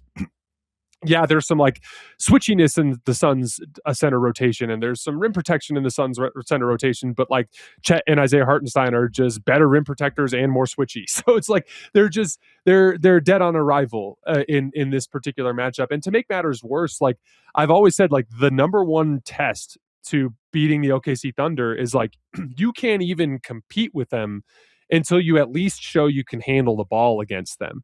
And just immediately from the jump in this game, Jalen Green and Devin Booker just decomposed and couldn't dribble. And so when I saw that, I'm like, they're dead on arrival. I mean, everyone wants to pretend like it was just a Lakers thing. No, like they were motivated and wanted to do it to the Lakers. But when OKC throws their A-plus defensive punch, a lot of teams will just literally decompose and fall apart. I mean, even that game 7 against the Nuggets last year, when they kind of switched their coverage up, the Nuggets decomposed. And so before you get into any matchup stuff or any sort of dynamic, you've got to be able to handle the ball. They couldn't. I think they gave up 34 points off of turnovers in this game. Like you're screwed if you do that. And then even if it did end up in some sort of slow down half court environment, the Thunder are just better than Phoenix in every single way. You played in India? I know, obviously, for listeners, you are tall. I know you played college. I didn't know you played in India at one point. So it was a league in India that I signed with and did a couple events for, and then some sort of massive. Do you remember that guy Satnam Singh? Yeah. The big dude. Yeah. So there were some Indian dudes who ended up getting into some sort of trouble with the local government, and then it caused some problems with the league. And then the league actually folded before I went over there. So like I got paid for a few weeks to like go to these like kind of big marketing events they did in the US, and we were all assigned teams and we were like ready to go, and then the league folded. So I never actually made it over there, but it was a league that I was participating in for a little bit. Oh, I see. That I mean, hey, at least you got your ass kicked by it was such a big wake up call. This was like God, 6 or 7 years ago. I wish I could remember the guy's name because he deserves a shout out. But like it was a huge wake up call for me as a basketball player. Was that intentional? I was like 6 or 7. But yeah, exactly. But I was like, that was a big wake up call for me. Where I was like, oh, there's like a bunch of stuff I have to get way better at. So shout out to that guy because you made me a better basketball player. Hey, I mean, that's awesome. I mean, too bad you weren't able to go over to India, but hey, I mean, you're in a good spot doing what you're doing right now. Most exciting moment of the weekend for me was just simply watching Victor Wembanyama. I mean, I just have so much fun watching this guy play basketball, man. I just chuckle and laugh and giggle watching this dude play. Some of the stuff that he does on the court, like this first basket he had, he's like behind the rim scoring at the lane, and like the shots he took over Klingon, over Time Lord Robert Williams. If it was a big, he spaced him out. If it was a smaller guy, he overwhelmed them with size. There's no answer for Victor Wembanyama, and he had like 8 highlights in this single game that would go on a career highlight reel for some of the greatest players of all time. And that's true really for every game Wemby plays. I just had fun. It was just so fun to watch him dominate 35 points in his playoff debut. Yeah. So we all know that you're drawing dead, against San Antonio if you play like kind of a plotting center, because ultimately, like if you put him on Victor's going to fry him because none of those dudes can actually guard Victor one-on-one. And San Antonio's perimeter players are just all super dynamic and fast, and they're a lot more skilled than they get credit for. And so like even the idea of just like putting him on Steph Castle isn't something that's going to work in some sort of large sample, even though they got some wins there. And so the only reason I thought that this series might be even remotely competitive, even though I didn't think Portland had any chance to win the series, but the only reason I thought they might be able to keep it competitive is like, oh, well, what if that small ball look that they used against Phoenix has some success, like switching against Wemby and on the other end of the floor, like spacing him out a little bit. And I just thought that that wasn't going to work at all once I actually watched it in practice in this game. And it came down to a couple different things. Like you realize pretty quickly, like, oh, the reason it worked against Phoenix is they were going small as well. And their small ball group was tiny because they had like Jordan Goodwin and Jalen Green and Devin Booker, and there's no rim protection. And so Denny Avdia is just getting right to the rim for these easy layups over and over again. And then secondly, like, Phoenix just didn't have the dribble drive guys that the San Antonio team has. Like, I thought it was jarring how easily San Antonio's guards scored against Portland's small ball looks. And so that was where it's like Dylan Harper, like Drew Holiday had one of those games last night where you're like, oh yeah, Drew's old now. Like you're watching him, you're like, he doesn't have the juice athletically that he used to have. And like there was one in the small ball group in the early fourth quarter where Dylan Harper just toasted him for a layup coming off of the top of the key. But the other part of it too is like on the other end of the floor trying to space him out. One, Denny was really the only guy who could get dribble penetration against San Antonio's guards. I thought they did a great job containing the ball all over the floor. I'll give some credit to Scoot Henderson. I thought he did some decent work where you're like, oh, Scoot's like a real playoff athlete who can get separation. Signs of life, baby. Guys. But like, signs of life for Scoot Henderson. Yeah. I loved it. But like Drew Holiday wasn't breaking the defense down off the dribble at all. Jeremy Grant wasn't able to get any dribble penetration. And then Wemby would just sit on Tamani Kamara and set under the basket and create the same rim protection dynamic that he has against their big looks. So like if your small ball looks are doomed and your big looks are doomed, like I think you're just doomed. And credit to Denny because he's just an incredible player. And I hope people start to realize now after these last two playoff games that he's just an awesome player. But like I was really disappointed in the rest of the team. I thought their shot selection was poor. I thought even some of the threes they took were mediocre. I thought they were a little too reliant on their bigs trying to space rather than trying to bang with Wemby underneath the basket. Like those, you could just tell they the Spurs were just like, go ahead, do your thing out there. Just take those slow load up threes. And I also just like the Spurs defense, all the credit goes to Wemby, and it should because we've seen the numbers of what happens when he's off the floor. But I thought all the Spurs perimeter players competed defensively really well last night. Like the extra effort plays in rotation, the like Devin Vassell flying in around off the ball, making plays, the ball containment like we talked about earlier. I just thought it was an extremely well-rounded performance. De'Aaron Fox was awesome with his pushing the pace and generating easy offense, the half-court scoring off the dribble. Like it just looked the ceiling of the Spurs last night. And Victor Wembanyama, you know, I always thought he'd be a great floor playoff player. Like the guy I kept thinking of was like Anthony Davis. Like Anthony Davis just walked into the playoffs and was awesome. Because if you can be a vertical spacer, if you can beat smalls on switches, and you can play defense at the rim and on the perimeter, you're just going to be awesome in the playoffs no matter what. But when you add the offensive upside that he has on the ball as a shooter and as a scorer, like that was one of the most impactful two-way playoff games ever last night. Like that was how insane that was. He broke Portland's offense single-handedly. And was, 37, 38 points, whatever it was that he had in that game. It was just an unbelievable performance from Wemby. You mentioned how he broke their offense. On the year, the Spurs took the Blazers took 27% of their shots in the restricted area. Against the Spurs at game one, they took 31% of their shots in the restricted area with Victor Wembanyama off the floor. With Wemby on the floor, only 16%. So he chopped it in half, basically, their amount of shots in the restricted area. That's just the impact he makes. It's what he did all season long on the defensive end of the floor. It's why he should be the first time ever consensus defensive player of the year. It's why, in part, I voted him as the WemVP. He certainly looked like it in game one. I'm a little surprised, Jason. I'll tell you what. I didn't think Wemby was going to win MVP. Certainly, it doesn't look like it so far. On the MVP vote tracker, 28 votes have been revealed. I'm shocked that so far I'm the only one that voted for Wembanyama as MVP. That's the part that surprises me. I thought for sure he'd get some amount of votes, but so far of 28 out of 100, I'm the only one. That part surprises me when I look at the MVP tracker. I did not see that coming. Yeah, I would have given Wemby the MVP if he would have got the one seed. I know a lot of people wanted to pretend like that wasn't the case. Like, I think it does. I think the regular season I think winning the regular season race should matter. I think being like, hey, we were the best team over the 82, like that, I think that should matter. And I think where Wemby had a really strong case was the per minute just impact stuff. I had checked him a few weeks before the end of the season, so I'm not sure how the numbers had changed. But like there was a stretch there where he was like 100th in the league in minutes played, but like second in total plus minus. And then you dug into the Spurs at the time that I checked the numbers, and I know over the tail end of the season they were a little better, but like they were negative at the time that I had looked with like 2-3 weeks left. They were negative when Wemby was off the floor. And so, like, I just thought as a per minute player, he was clearly one of the most impactful players in the league. I've always looked at MVP as like kind of a 3-phase thing. Who's the best player? Who's the best player on the best team? who's the most valuable player. And if you're ranking players in the league, I think Shea was clearly number one, but Wemby was right there at number two, and like who was having the best season. Who was best player on the best team? If Wemby had gotten the best record, then I think he finishes number one there. And then there were these obvious value metrics with how much better the Spurs were when he was on the floor versus off.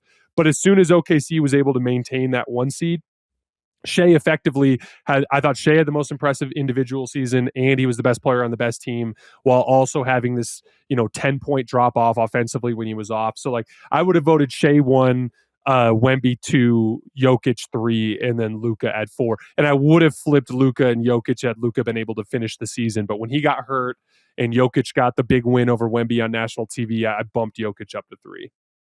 I also thought what stood out about that Spurs-Blazers game, and everything you said, spot on, by the way, about the non-Wemby Spurs, especially the guards, very effective game. I thought Fox was sensational, but I thought it was interesting. Mike Tirico on the call. Mike Tirico, he pushes for the Spurs-Blazers.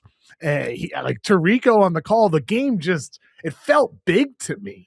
It was with vibes, Mike Tirico man. as the voice, right? Like it's Tirico and the crowd with the Fiesta colors, and it's loud and they're chanting and Tirico on the call. I was like, oh my God, this is an event. Like they show the whole intros and everything. I was so fired up, and Tirico being on the call, knowing we're going to hear his voice, especially next round, if it is indeed Jokic versus Wemby, Nuggets versus Spurs. In some ways, it feels like the Wemby hype train hasn't even left the station yet for the more casual basketball fans who just start tuning in during the playoffs. Like they're about to see a true freakish player who is just tapping into his peak powers. It's amazing.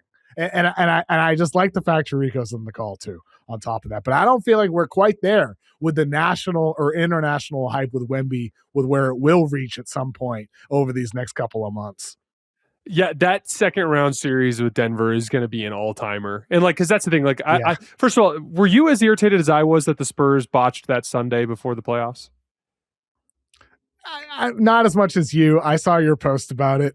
Look, I get resting him, but I also wish they had went for it. At the same time, what my perspective was this, Jason. I said, to be the best, you got to beat the best.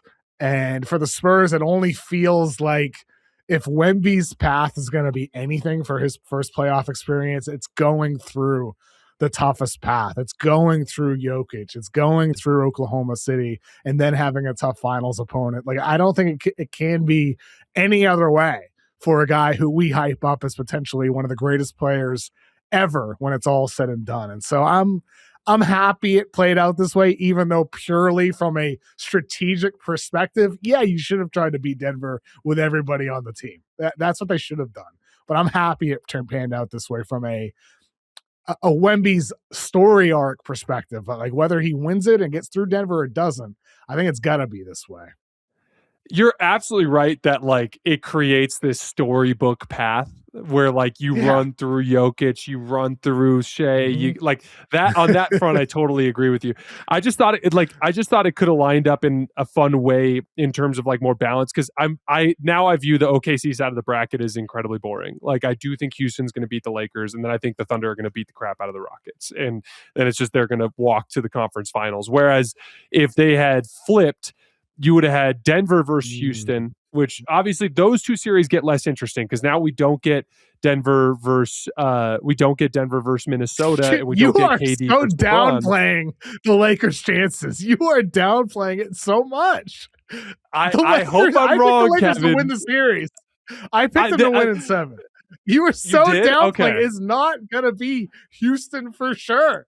This isn't I hope you're right. Cavs-Raptors, Jason, as a 4-5. It's gonna be a close series. I so hope you're right, Kevin. You're just trying not to get your own hopes up. That's all you're trying to do. I am not. This is not false behavior here. I swear. I watched the film and I'm like, they made every shot. I don't know if we can make every shot for 7 games. But I appreciate your optimism, and I do sincerely hope that you are right. I would love to have LeBron get a playoff series win by himself as like kind of a feather in his cap in a situation like this. But I think it would have been fun to see, you would have got San Antonio versus Minnesota in round 2, which would have been a really fun one. And then you would have gotten OKC Denver. And then I really want to see San Antonio OKC. Like, as much as I want to see Denver San Antonio, like Jokic versus Wemby, San Antonio OKC to me is the most compelling potential playoff matchup. And I would pick Denver over San Antonio right now. So as of right now, I don't think we're going to get San Antonio OKC. So as a fan, I was a little bummed because I was just really interested in seeing that specific matchup. I wanted to see Shea versus Wemby and that specific dynamic that caused the Thunder so many problems. But to your point, that's not how it went. And it is going to be storybook and it is going to be fascinating. And by the way, I would pick Denver over San Antonio, but it's only like 60-40 for me. So like, I still think San Antonio has a good chance to win there. And if they do, then we do get that conference finals matchup. And one of the nice things for the Spurs team is they're young. So like, you don't worry about them like wearing down before they get to the finish line. Like, they should be able to physically handle the grind of the postseason, especially, by the way, if they take care of business quickly against Portland. Hey, Jason, thank you so much for joining me today, man. We're gonna have Noah Dalzell on later to recap Celtics, Sixers, and Kelly Iko talking about some of the Warriors stuff and Hornets stuff in the news. But Jason, I mean, people can check you out. All NBA Hoops Tonight. You're on with Colin Cowherd as well over at the Volume. You're crushing it, man, as always. How do you work so hard? I mean, every night, Hoops Tonight. It's in the name, Hoops Tonight. Unbelievable work you do, Jason. Thank you for carving out some time to join me today. Thanks, man. This was a ton of fun. I had a great time talking hoops with you today, and yeah, like we can't complain, Kevin. This is if there's something to work really hard in, we're very lucky to do what we do. Up next to discuss some of the news around the league, Kelly Iko from Yahoo Sports. All right, now joining me from his hotel in San Antonio, it's Kelly Iko from Yahoo Sports. Kelly, what was the atmosphere like last night for Spurs-Blazers? Because from the TV, like the sound, the looks, it was amazing. I was blown away. It felt like the Super Bowl in terms of just the sheer energy, the passion within the crowd. You see everybody wearing their Fiesta shirts, the multicolored shirts. It might not have been good for TV because of the brightness, but I can tell you that in the building. It was great for TV, Kelly. It was amazing. Okay, it was beautiful. Okay. So in the building, it was electric. And you just see, Manu Ginobili in the building, Tim Duncan in the building, David Robertson in the building, those Spurs legends that all came as a family to watch Wemby, perform on the biggest stage of his career till date. And I just think that when you look at what the Spurs have built over the last couple of years, it's clear that they've done it together, and they've all supported one another. Even though the move off of Pop to Mitch Johnson and having that young core, developing Wemby, building pieces around him, you can really see why they really believe in each other. And I think that game one was one for the ages. I mean, I thought it was just so cool. It almost felt like you said, felt like the Super Bowl. It felt like almost like a European basketball game or a soccer game, right? Like, I know, like Wemby, like the Jackals, like just chanting the whole time. It was like, oh my God, the energy. Like, if I were a fan of another team, and I'm like one of those hardcore fans, those fans you see in different arenas, they get dressed up and like they're the characters that they show on screen every game, but they're like the only ones. They're like alone a lot of the time. It's just them, and everybody else is just yeah, exactly. I feel like the Spurs have hundreds of those people who are all part of the Jackals, and if I were one of those people who dress up for games, I'd be jealous of the way those Spurs fans are. It's incredible. and I think ultimately in that game, I mean, look, Spurs blew them away. I don't think it's going to be a close series at all, as talked about with Jason Timpf. And then on the Blazers side of things, I mean, impressive from Scoot Henderson and some impressive from Denny Avdia. But one of the bigger stories from the night was Sean Highkin, who's covered the Blazers for a decade plus now, wrote a story about how the Blazers didn't bring out their two-way contract players on the road. They're the only team in the league who's done that. The only team in years who's done that. And Tom Dundon, the new owner of the Blazers, like Dwayne Haskins, their president, said earlier in the week that the fans aren't going to get playoff shirts for games 3 and 4. Chris Mannix reported at Sports Illustrated that Blazers staffers were told to check out of their hotel room at noontime because they didn't want to get a late checkout fee, even though the buses weren't coming for another 2 or 3 hours and they were just hanging out in the hotel lobby. So for Blazers fans, on one hand, good times. You made the playoffs. There's a lot to feel good about, even though the series isn't going to last long. On the other hand, you got a new owner who's a cheapskate, and you're like, wait a minute, are we even going to be here for the next 5 years? It's like really scary for Blazers fans right now. Yeah, and I think that trickle-down effect from ownership of not wanting to spend money kind of parlays itself on the court. When you look at game one and you see the gulf in talent between the two teams, because structurally, and I wrote this morning, structurally, the Blazers and Spurs aren't that different. They both are top 10 in rim rate and three-point rate. They're both top 12 in pace. They're both top 10 in offensive rebounding rate. But the difference, having a 7'4" behemoth, is like the difference between the earth and the moon. Structurally, they're the same, but one has atmosphere with oxygen and one cannot sustain life. So if your owner is going to be that much of a penny pincher and holding everything close to his chest, that's going to have a really bad effect on how you build your roster, how you remain competitive, how you keep up with the Joneses in the NBA, especially the Western Conference, because you have to spend to win. Like, if you're not a team that has built through the draft and has been patient and gotten lucky, at some point you have to go out and get players. You have to go out and make trades, go out and make a splash in free agency. And I don't think the Blazers ownership is setting a good precedent, telling people to check out of the hotel promptly so you don't get an overcharge, because that people see that. Your players see that. Your staff sees that. Other teams see that, and it doesn't give you a good, narrative about your franchise. It's a bad sign. It's a very bad sign. Like, if I'm a Blazers fan, I'm sweating bullets about, because they're at a point right now where they could take that leap and be a team that goes out and tries to make a big trade. They have future Bucks pick swaps. They have a good foundation, and let's see if Tom Dundon can sustain that and build on it, or if things are going to continue looking shaky as they are right now. Speaking about futures in flux around the NBA, so the Golden State Warriors, last week, they win their first play-in game against the Clippers, and Steve Kerr says, it's crazy to say it's just a play-in, but for one night, we were champions. And it's true. Like, the way Stephen Curry finished that game, leading the comeback, and Draymond Green just turned the water off for Kawhi Leonard, it was amazing. And then on Friday night, they get smoked by the Phoenix Suns, and Steve Kerr said after the game, he pretty much admitted, I'm not quite sure if I'm long for this job, if I'm going to be back. There was the video of him and Stephen Curry and Draymond Green embracing. I'm like, thank you guys for everything. Well, on Monday morning, Anthony Slater and Ramona Shelburne over at ESPN wrote a story about how Steve Kerr said to ESPN he's 50-50 for his return. And the Warriors front office, they want Kerr to return. If he does return, they want him to sign a multi-year deal.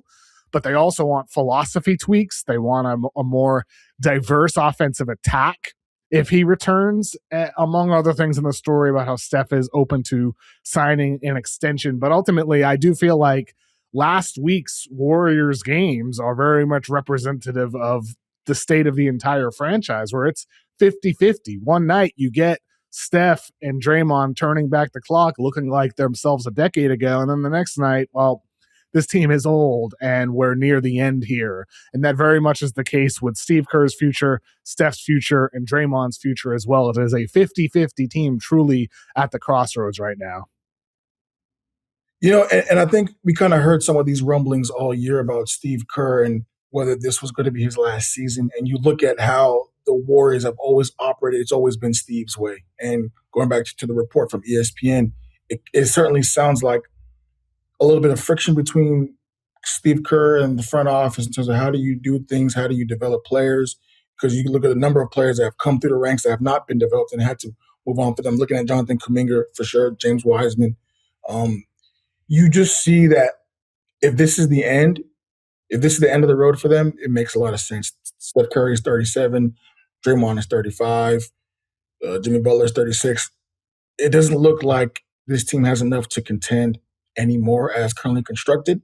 And if the Warriors are trying to move off in a new direction, they're already over the cap, over the tax team, you need to set everything back. If you're a Warriors fan, look, you've enjoyed a long period of success, over a decade of sustained success. You've won a number of championships. You've been at the pinnacle of NBA basketball. But these things operate in cycles. And I think now you're approaching a cycle where things has to change. You got to start from the beginning. You got to rebuild and just take everything down, strip it down to the bare bones, and just go from there. So if that means operating without Steve Kerr, so be it. He's given the franchise everything he's had over the last 10, 12 years and then some. And you could just look at a front office that wants to move differently. And we've seen it in the NBA all the time. When the front office has one idea and the head coach has another, the front office typically wins that battle. So if it comes down to that 50-50 shot, I don't think Steve Kerr is going to be Golden State head coach opening night next season. I mean, it's interesting. Haven't even had their exit interviews yet. That's supposed to happen today or tomorrow. I mean, the season's over on Friday. I still haven't spoken to the media. So the Warriors do want word. They said over the next week or two, they don't want this to drag along. And they got the draft lottery coming up in the middle of May. They're going to have the 11th best odds. So they want to figure things out here. So here's what I've heard, Kelly. If Steve Kerr leaves, the Warriors will pursue Florida Gators head coach Todd Golden, according to my league sources. And within that ESPN story, they mentioned they might look at the college ranks. Golden is the coach that they're targeting, and that's in part because the Lacob family has a relationship with him. Golden was the head coach of the San Francisco Dons for 3 years before he went to Florida and won a national title there. They've been together. They've had lunches together.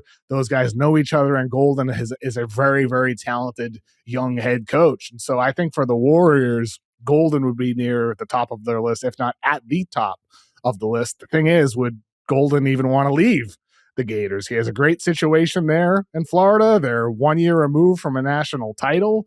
No guarantee he'd want to be going to an uncertain situation with the Golden State Warriors. That said, though, that is what I'm hearing for the Warriors as their main target at the college ranks when it comes to who that college coach is. It's Todd Golden.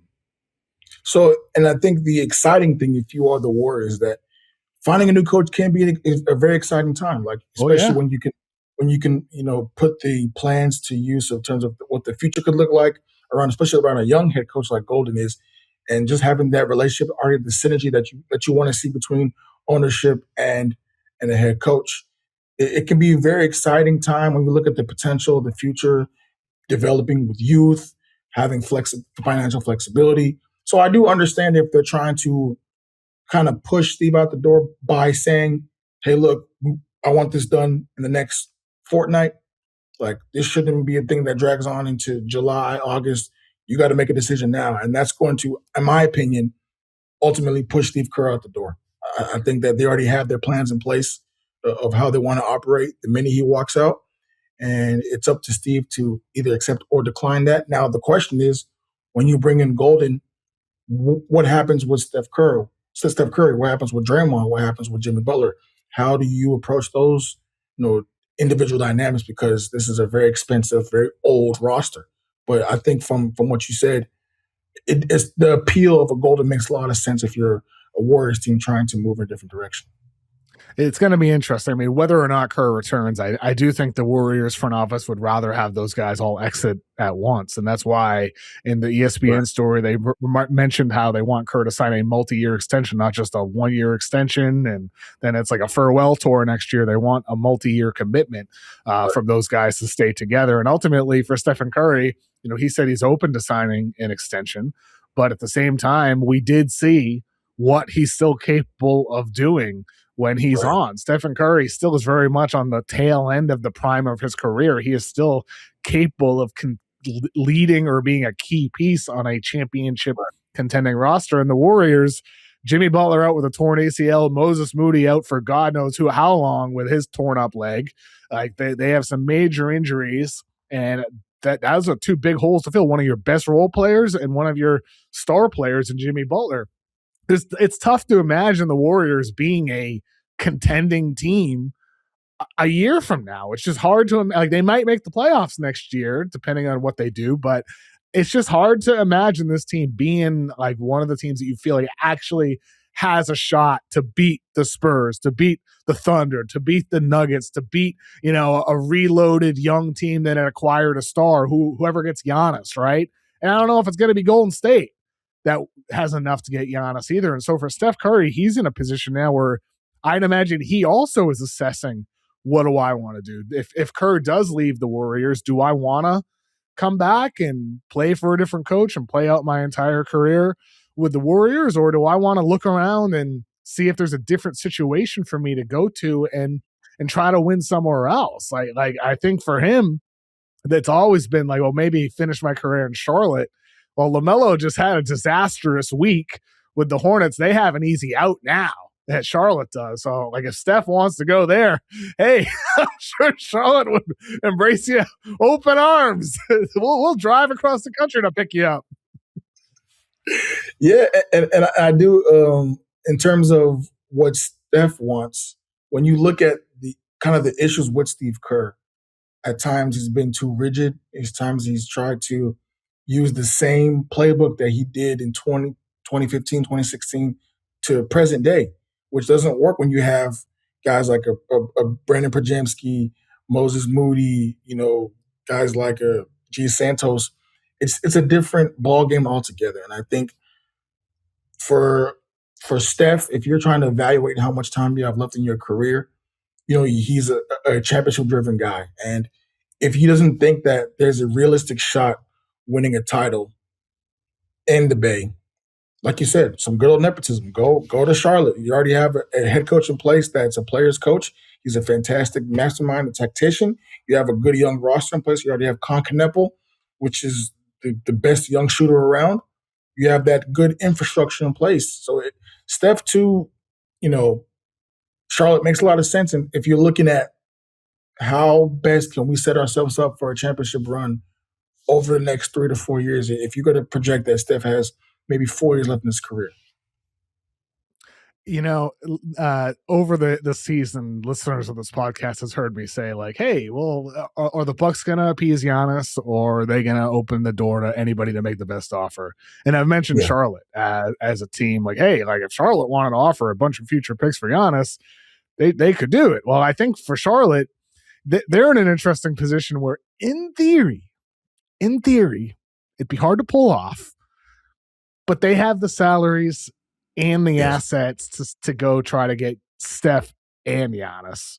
And like it's very difficult to pull off, but it's not impossible to get Giannis and Steph and keep Con Kneppel and keep Brandon Miller with the amount of assets they're sitting on, future picks and future second-round draft picks. And so I think that's just something to keep in mind. When it comes to Charlotte right now in this position where this past week in the play-in tournament, LaMelo Ball, he trips Bam Adebayo, causes an injury, and he gets the game-winning layup after a kind of a rocky performance. And then to close out the year, it was a good year for the Hornets, but 121-90 against the Magic on Friday, and like a bunch of those guys, it was a no-show. They looked too small. Diabate was dealing with a hip injury, so I want to forgive that, but he looked too small against Orlando. LaMelo was horrific in the game. No energy, no leadership. It felt like at times, Brandon Miller and Miles Bridges were the only guys ready for the stage. And so for Charlotte, they have they're in a good position now, but I do think that they shouldn't necessarily be opposed to trying to accelerate things and go for veterans here. I'm just not sure you can win at the highest levels with LaMelo Ball. I'm just not sure about that. There's just some real questions there about his approach to the game. So if you're looking at what the Hornets are currently facing right now, I think going back to that playing game, what you saw was what happens when a team is so married to a system that when you're met with desperation and aggression in the form of the Orlando Magic in a winner-take-all game, there is no suitable plan B. And I think if you're going into the offseason, you have, 2 first-round picks. You have the 14th pick. You might have the 17th or 18th pick in the draft as well. You can use that to potentially upgrade the roster. I think the most important thing you have to do is figure out Kobe White's future. I think they have this bird so they can go over the cap to re-sign him. He already showed in his limited time that he's one of the most efficient scorers in the NBA right now. I think looking at LaMelo particularly, this season he kind of toned down his shot, diet. He was able to still be an impactful on-court player in terms of the offense. The Hornets were about 12.9 points better per 100 possessions with him on the floor, which is fantastic. But going back to what you said in the play-in, those 2 games, he didn't play well at all. And I think if you're looking at the Hornets from a 40,000-foot view and you're looking at potentially upgrading the roster, he makes the most money. He's still young enough where another team could conceivably bring him into their system and you could build pieces with him because he's shown that he doesn't have to always be the go-to guy or the shot chucker. I think the biggest thing for the Hornets is if you do want to get a Giannis or a Steph Curry, the assets are there. You have Miles Bridges, who's going to be on an expiring deal. I think you want to keep Brandon Miller if you can, but the most important 2 things in Charlotte are Charles Lee and Con Kneppel.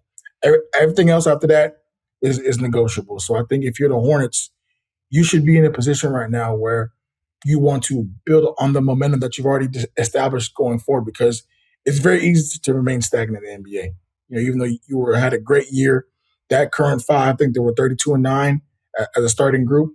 But all that doesn't matter if you get to the play-in and you get eliminated by the Magic, who have been playing god-awful basketball for weeks. So you have to. They look dead. They look done. Like Kelly, they looked like they were ready for Cancun. Right? Like it's over. See, fire Mosley, make some trades, maybe trade even Paolo. They look done, and then they just destroyed them on Friday. And it feels a little different now after watching the Magic win on Sunday against the Pistons too. It feels different, but like the fact that the Hornets in that game, I fully expected the Hornets to win that game. They destroyed the Magic in their last 3 matchups. I fully expected to win, and then they just got pooped on. And it's just like a fun year, a great year. You're feeling optimistic about the future, obviously, but boy, like it ended on a real sour note. And like you said, they have assets. Complacency sometimes can be a killer. And for Charlotte, they're in a position now where, yes, things are feel good. Yes, you have a good young foundation, but you have to ask those real questions about how do you take this leap? And ultimately, when you have 11 future first-round picks, 15 future second-round picks, some very valuable young players, LaMelo included, who could be a nice sweetener in a deal at his age, still in his mid-20s, I think you got to look around and look for some veterans to try to take a leap. And it's not going to shock me one bit. And I'm not reporting anything here, but it would not shock me one bit if in the next 3 months before the draft, during the offseason, you hear, Giannis Antetokounmpo's future is in flux with the Milwaukee Bucks. One of the teams interested is the Charlotte Hornets, or Stephen Curry, after Steve Kerr retired, is assessing his decision whether to remain in Golden State. Right? The Hornets are said to be a team that on his list of potential destinations. Like, it wouldn't surprise me if you get those types of stories. Sure. I think that is a real possibility to come over these next couple of months or even a couple of weeks, depending on how fast things accelerate with the Golden State Warriors. And if you're a Hornets fan, I mean, that's going to be exciting, though, because I think even Hornets fans, they have to have questions about LaMelo. And I know earlier in the year, LaMelo, like you had reported, how he'd be open to a new future elsewhere, and things changed this season considering the year that they had. But then they changed again this past week. The thing is, Kelly, like I think you and I talked about this during the season, I'm just not sure how many teams would outright want LaMelo, because there's so many teams that have point guards. This is a point guard heavy draft class as well. So if you do want a point guard, maybe you go for a rookie instead of a veteran with all these questions like LaMelo does. What do you think about LaMelo's value league-wide if he were to become available? I do think that LaMelo did a lot of good in terms of rehabbing his image over the course of the year. especially after the report, in terms of just buying into what Charles Lee was trying to build. And I think that was the most important aspect of the Hornets' success, getting those guys to buy in by doing less. Prior to this season, LaMelo was always known as an inefficient, shot chucker that hogged the ball and didn't want to play to another style. What Charles Lee was able to do, come in and set the tone and the culture of, look, this is going to be a team collective thing. You have Con Kneppel here that we need to develop, and you need to be a big part of that in terms of you have to sacrifice or relinquish some responsibility and some control. And I think he did a good job in that. Now, those two playing games, how do you weigh that against the rest of the season? Because on one hand, you don't get to that stage without the regular season, but in the most important time of the year, you need to play well. And frankly, you didn't. Like the Orlando game in particular was a real eye opener. Now, and not only that, Kelly, real quick, Kelly, like not only that, but like the quote after the game LaMelo had, where he said, "I felt like we were running a lot of plays, too many plays." That's really a shot at your coach. I mean, what the heck was that? Yeah, it's that goes back to the early friction earlier in the year where you kind of saw, where he got benched a couple of times for Zion James for, just in terms of you having to build that. Oh, for Colin Sexton as well. Sorry. Just having that ability to mesh with the head coach is the most important thing. Like you look at in football, Andy Reid and Patrick Mahomes, you look at the past with Tom Brady and Bill Belichick, those two need to be in sync for the basis of your team. And I think really early in the year, they weren't. And that's why you kind of saw LaMelo being open to leaving and the Hornets being open to moving him. Now, granted, things change because winning cures everything or temporarily puts a patch on everything. But when you get eliminated before the playoffs, those questions start to creep back up. So I think over the next couple of weeks and months, you're going to see if these two parties are meant for each other long term. Because I guarantee you, if you're a Hornets fan or you are the Hornets front office, you're looking at this offseason as a one that you could potentially change your team for the next 3 to 5 years. Shams Charania reported this morning on ESPN that the Bulls have started their process for a new head of their basketball operations, and he mentioned some names that are candidates. Minnesota's Matt Lloyd, Detroit's Dennis Lindsey, Atlanta's Bryson Graham, Cleveland's Mike Gansey, San Antonio's Dave Tellup, as well as co-head of CAA basketball division, Austin Brown. Do any of those names stand out to you as a potential favorite for the Chicago Bulls' next general manager? I might be in the minority in this, but if I'm thinking outside the box, I might go with Austin Brown. I just think that you want to, if you're the Bulls and you have now 2 first-round picks going into the draft, a lot of young players, a lot of flexibility, you want to take a swing at something. I think far too often we've seen the Bulls, with Artest and just going down the path of mediocrity. And I think you are at a time right now where, yes, those names sound, tantalizing. Dennis Lindsey has been around the league for a very long time with Utah and stuff like that. Bryson Graham as well. But I think if you want to go outside the box, I think you could sell that to your fan base and to your front office as well in terms of guys, people that have experience dealing with other players around the league, relationship building, being aggressive, going after certain high target names, and trying to put forth a path, forward for the Chicago Bulls. Because you look at now, Ayo Dosunmu, Kobe White, those guys are producing. Well, Ayo didn't have a great game, but overall, those are good players. And just seeing where you can improve around the league, I think that's where you want to go if you're a Bulls native. So me personally, I might be in the minority, but I'm going outside the box. I'm going Austin Brown. How about you?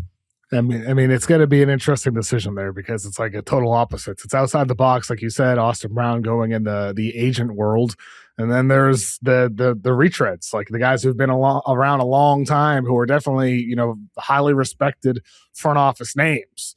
And so, clearly, I would look at this list of names as a Bulls fan and at least feel encouraged that they're looking in dramatically different directions. I would bet they're going to go with the experience option, a Dennis Lindsey type, but we'll see what happens now. And Rockets-Lakers, Kelly, is Kevin Durant going to be back for game 2? Now, this is the tricky one because prior to game 1, I had heard that if they had stolen game 1, that he would try and come back for game 3, right? So now I wonder because you saw him during pregame trying to move the knee workout.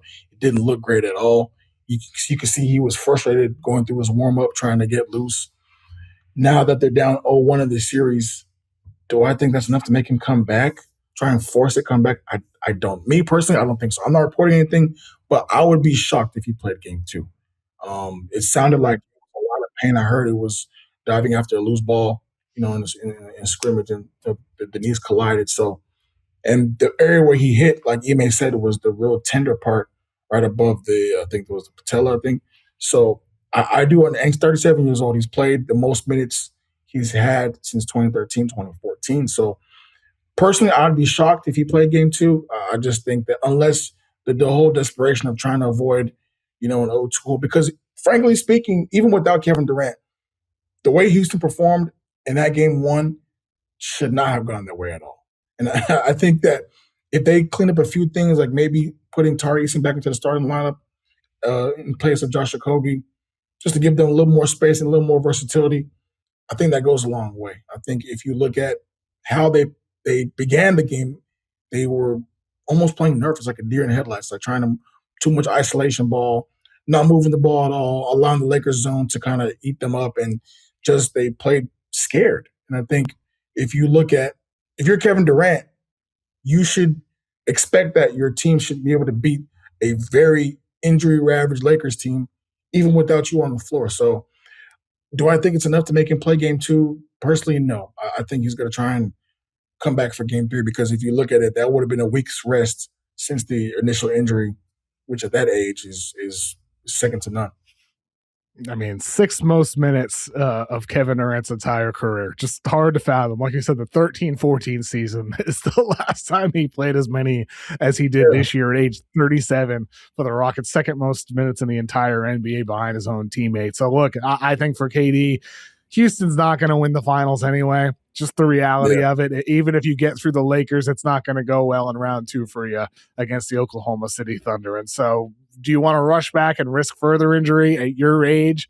I'd say no and be more conservative about that decision and look ahead to next season, or just hope you win game 2 and it's 1-1 and you're going back to Houston. But we'll see what happens there. Kelly, I know you'll be there at game 3 between the Rockets and the Lakers, regardless of whether it's 1-1 Lakers Rockets or 2-0 Lakers. So thank you so much for joining me, man. Looking forward to talking again later in the playoffs. Thanks, brother. Up next to discuss the Celtics-Sixers, Noa Dalzell. All right, now joining me, she covers the Celtics for basically everywhere. She's at SB Nation, NBC Sports Boston. Her show, You Got Boston, it's Noa Dalzell. Noa, how are you? I'm great. That was a fun day at the Garden yesterday. Marathon Monday here in Boston, so it's good vibes. So Celtics win game 1, 123-91. At what point did you think in the game, okay, this is over? Oh, honestly, 4 minutes into the game, which I don't usually say, but, I had spent so much time thinking about how are they going to slow down Tyrese Maxey, who was the option, because he's given them such a hard time over the years, and I think I forgot, the bigger question was, could Philadelphia do anything about the Celtics offense? And within a few minutes, it became pretty clear they couldn't. At least they couldn't in game 1. So I almost lost sight of the big picture when I was thinking ahead of the series all week. And then within, the first half of the first quarter, it was like, oh, they are really having a hard time containing Boston's offense. And Jason Tatum looked like pre-injury Jason Tatum in my eyes. I mean, Tatum had 25 points, 11 boards, 7 assists, 2 steals in the game. He looked excellent in the entire first quarter, the whole game. Tatum looks more like himself after, understandably coming back from 11 months from a ruptured Achilles. A little rocky at first, up and down, but he's looked steady, vintage Jason Tatum ever since then. But in some ways, I feel like watching him, he had 7 assists, only 1 turnover in the game. He's playing with this sense of control. I just feel like it's almost a more advanced version of Jason Tatum. Are you seeing the same thing there? I am, and I'm having a hard time figuring out how to articulate this, because I don't want to say he looks better than he's ever looked, because he's definitely had more dominant stretches than he's had over the past few weeks. But he is, you kind of said it right, he is playing at this very high level, where you can tell he's processing the game at a very high level. His rebounding is the best that it's ever been. And I've asked him, I almost feel like I need to stop asking him this, but I've asked him the same iteration of like, is it possible you've got it better in some ways? Like, are there things that you improved upon, 11 months on the sidelines? Like, I don't know. Obviously there's the obvious, like, the Achilles injury is going to slow you down in certain ways, and there's the mental hurdle, but there is a flip side that we're seeing. And all he's really said is, he definitely is stronger than he's been, because he had a year to work on his body. And maybe some of that is what we're seeing with the improved rebounding, but that's not even the main thing. It's the processing, like the assist to turnovers, the decision making. It just feels like he was a coach for a year. And I think we'll probably dive deeper into that as the playoffs come along, and maybe it's something he'll reflect on more in the offseason or down the road in his career. But I do feel like something shifted in his game in his 11 months sidelined. It's almost like he just doesn't want to say. Like, that's sort of the way Yeah. I feel watching him. Like I know, like you said, you've asked him about it. He's not giving like a clear cut answer, but just there's something different, and like it almost just follows the same trajectory that it has his entire career. I mean, I think back to pre-draft with Tatum, he showed flashes of playmaking, but he wasn't like a guy that you felt like was a point forward. And earlier in his career, that steadily improved. He enters the league, at Duke, he was a little bit underwhelming on defense for a guy with his body type. Well, he becomes a dominant 5-position defender who can play small ball 5, defend guards, defend any position. Every year, Tatum got better, and it just feels like this year there's just a sense of control. Like, that's just the only way I can put it. Control of the game that maybe watching from the sidelines for a year and watching a lot of film just allowed him to kind of just see the game maybe from a coach's perspective. That's the only way. That's the only way I can put it. I think there's something there that he's not totally alluding to, and it's working. I mean, like people, at the time wondered, well, how is it going to look next to Jaylen Brown as well? I think Tatum and Brown look better than ever together as well. Those two, it's just amazing to see how easily the integration has been with him reaching this point. For sure. And I think part of it for me is he was sitting on the sidelines while this team had established itself as one of the best in the NBA. Yes. And he has been pretty candid about how he didn't want to come in and disrupt anything, and he didn't want to come in and take away from what they were doing. And that was almost a challenge in a way, but it was also ultimately the reason why he came back. And so he's just not forcing the issue whatsoever, because why would he when this team was winning games steadily without him? That doesn't mean he doesn't have to be, he's not going to be their most important player or one of their most important players. That doesn't mean that he's not fundamental to everything they do on both ends of the floor, but it just feels like it's within a flow. And again, that's like one of the theories I have in my mind, is maybe he just saw how good they were playing, that he's playing with just a different mindset, that he doesn't have to kind of impose his will. He can kind of just elevate everybody around him. There will be times, I think, where they're going to probably need things from him offensively that we haven't really seen yet through his few weeks back. But for the most part, he's giving the game everything it needs, not to give the Joe Mazzulla line. But the other piece of it is that everybody was talking about Jaylen Brown and he's going to lose his shots and he was having an MVP caliber season.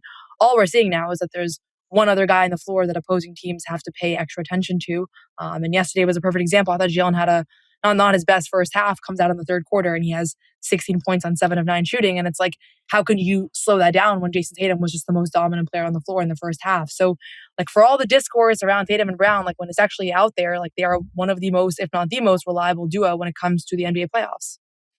In some ways, it's a shame that the Philadelphia 76ers don't have Joel Embiid to at least make this a bit more competitive. And for Embiid, I mean, like, what kind of luck does this guy have on his side of things with his appendix issue now, having his appendix removed? And then you go back, like, year by year, it's always something.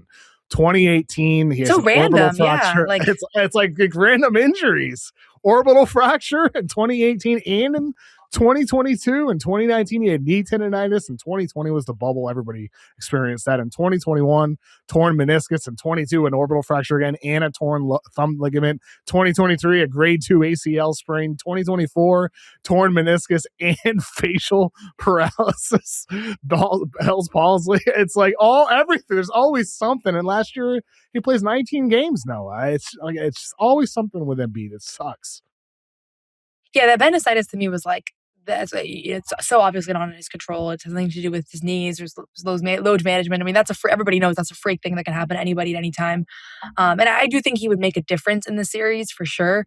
But I feel like defensively, Philadelphia probably wouldn't have many answers for what the Celtics can do in their spacing and their cutting, and also kind of their two-headed. I was surprised with the ease with which Jalen and Jason were both able to kind of attack Philadelphia's wings. I think on paper I gave them a little bit too much credit.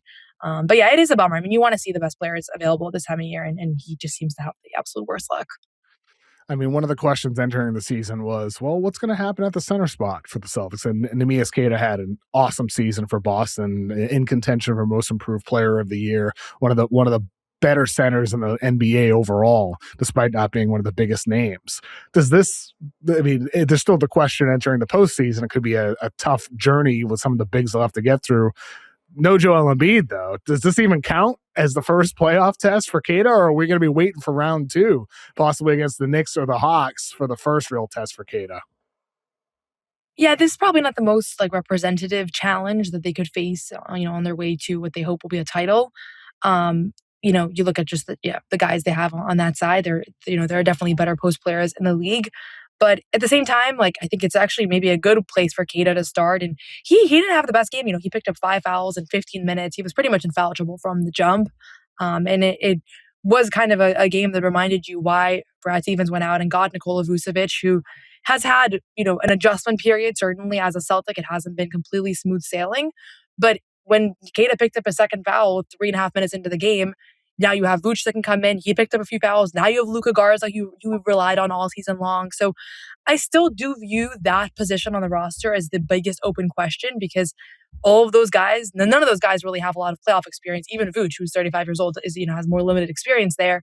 But I have a lot more faith in that trio than I could have possibly imagined I would have in the Celtics center position when the year started. When I was candidly asking Brad Stevens, how much faith do you have in Queta? And he was like, we're going to see. We have no idea how this is going to play out.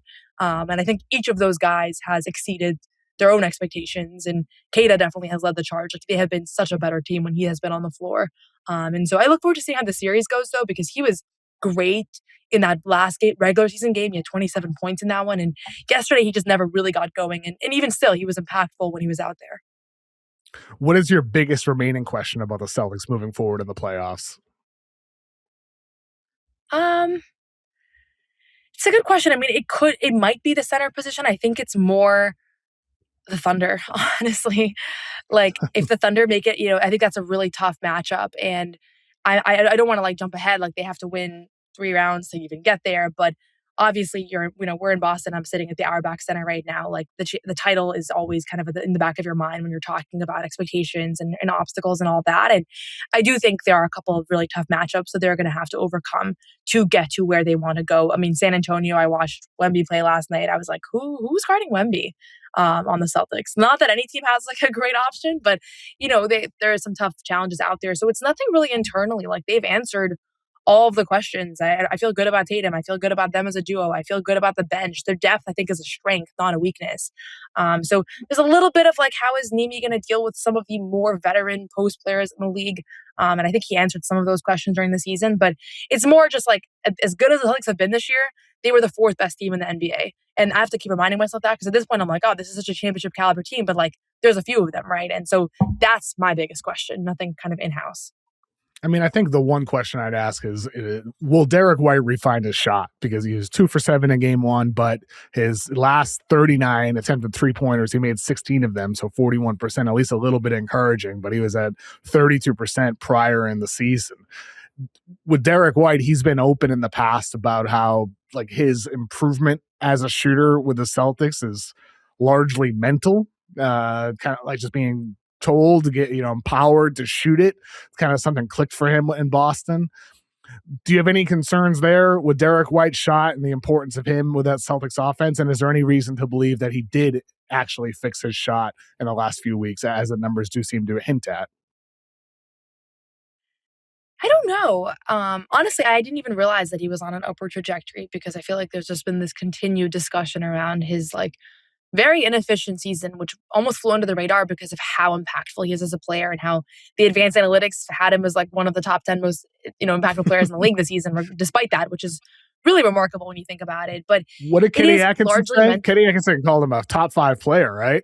Yeah. Earlier in the year. And it's not just Kenny. You know how often it was that throughout the season when we go to the away team's press conference that they would sometimes unprompted just be like, yeah, and they have superstar Derek White. Like that's the general feeling among NBA coaches. And sometimes it feels like, okay, are they like, doing like a gimmick? But it's really not. But then you go ahead and you look at like any true, pick an advanced analytic and look at the top 10, and he's usually on there with a bunch of MVP candidates, right?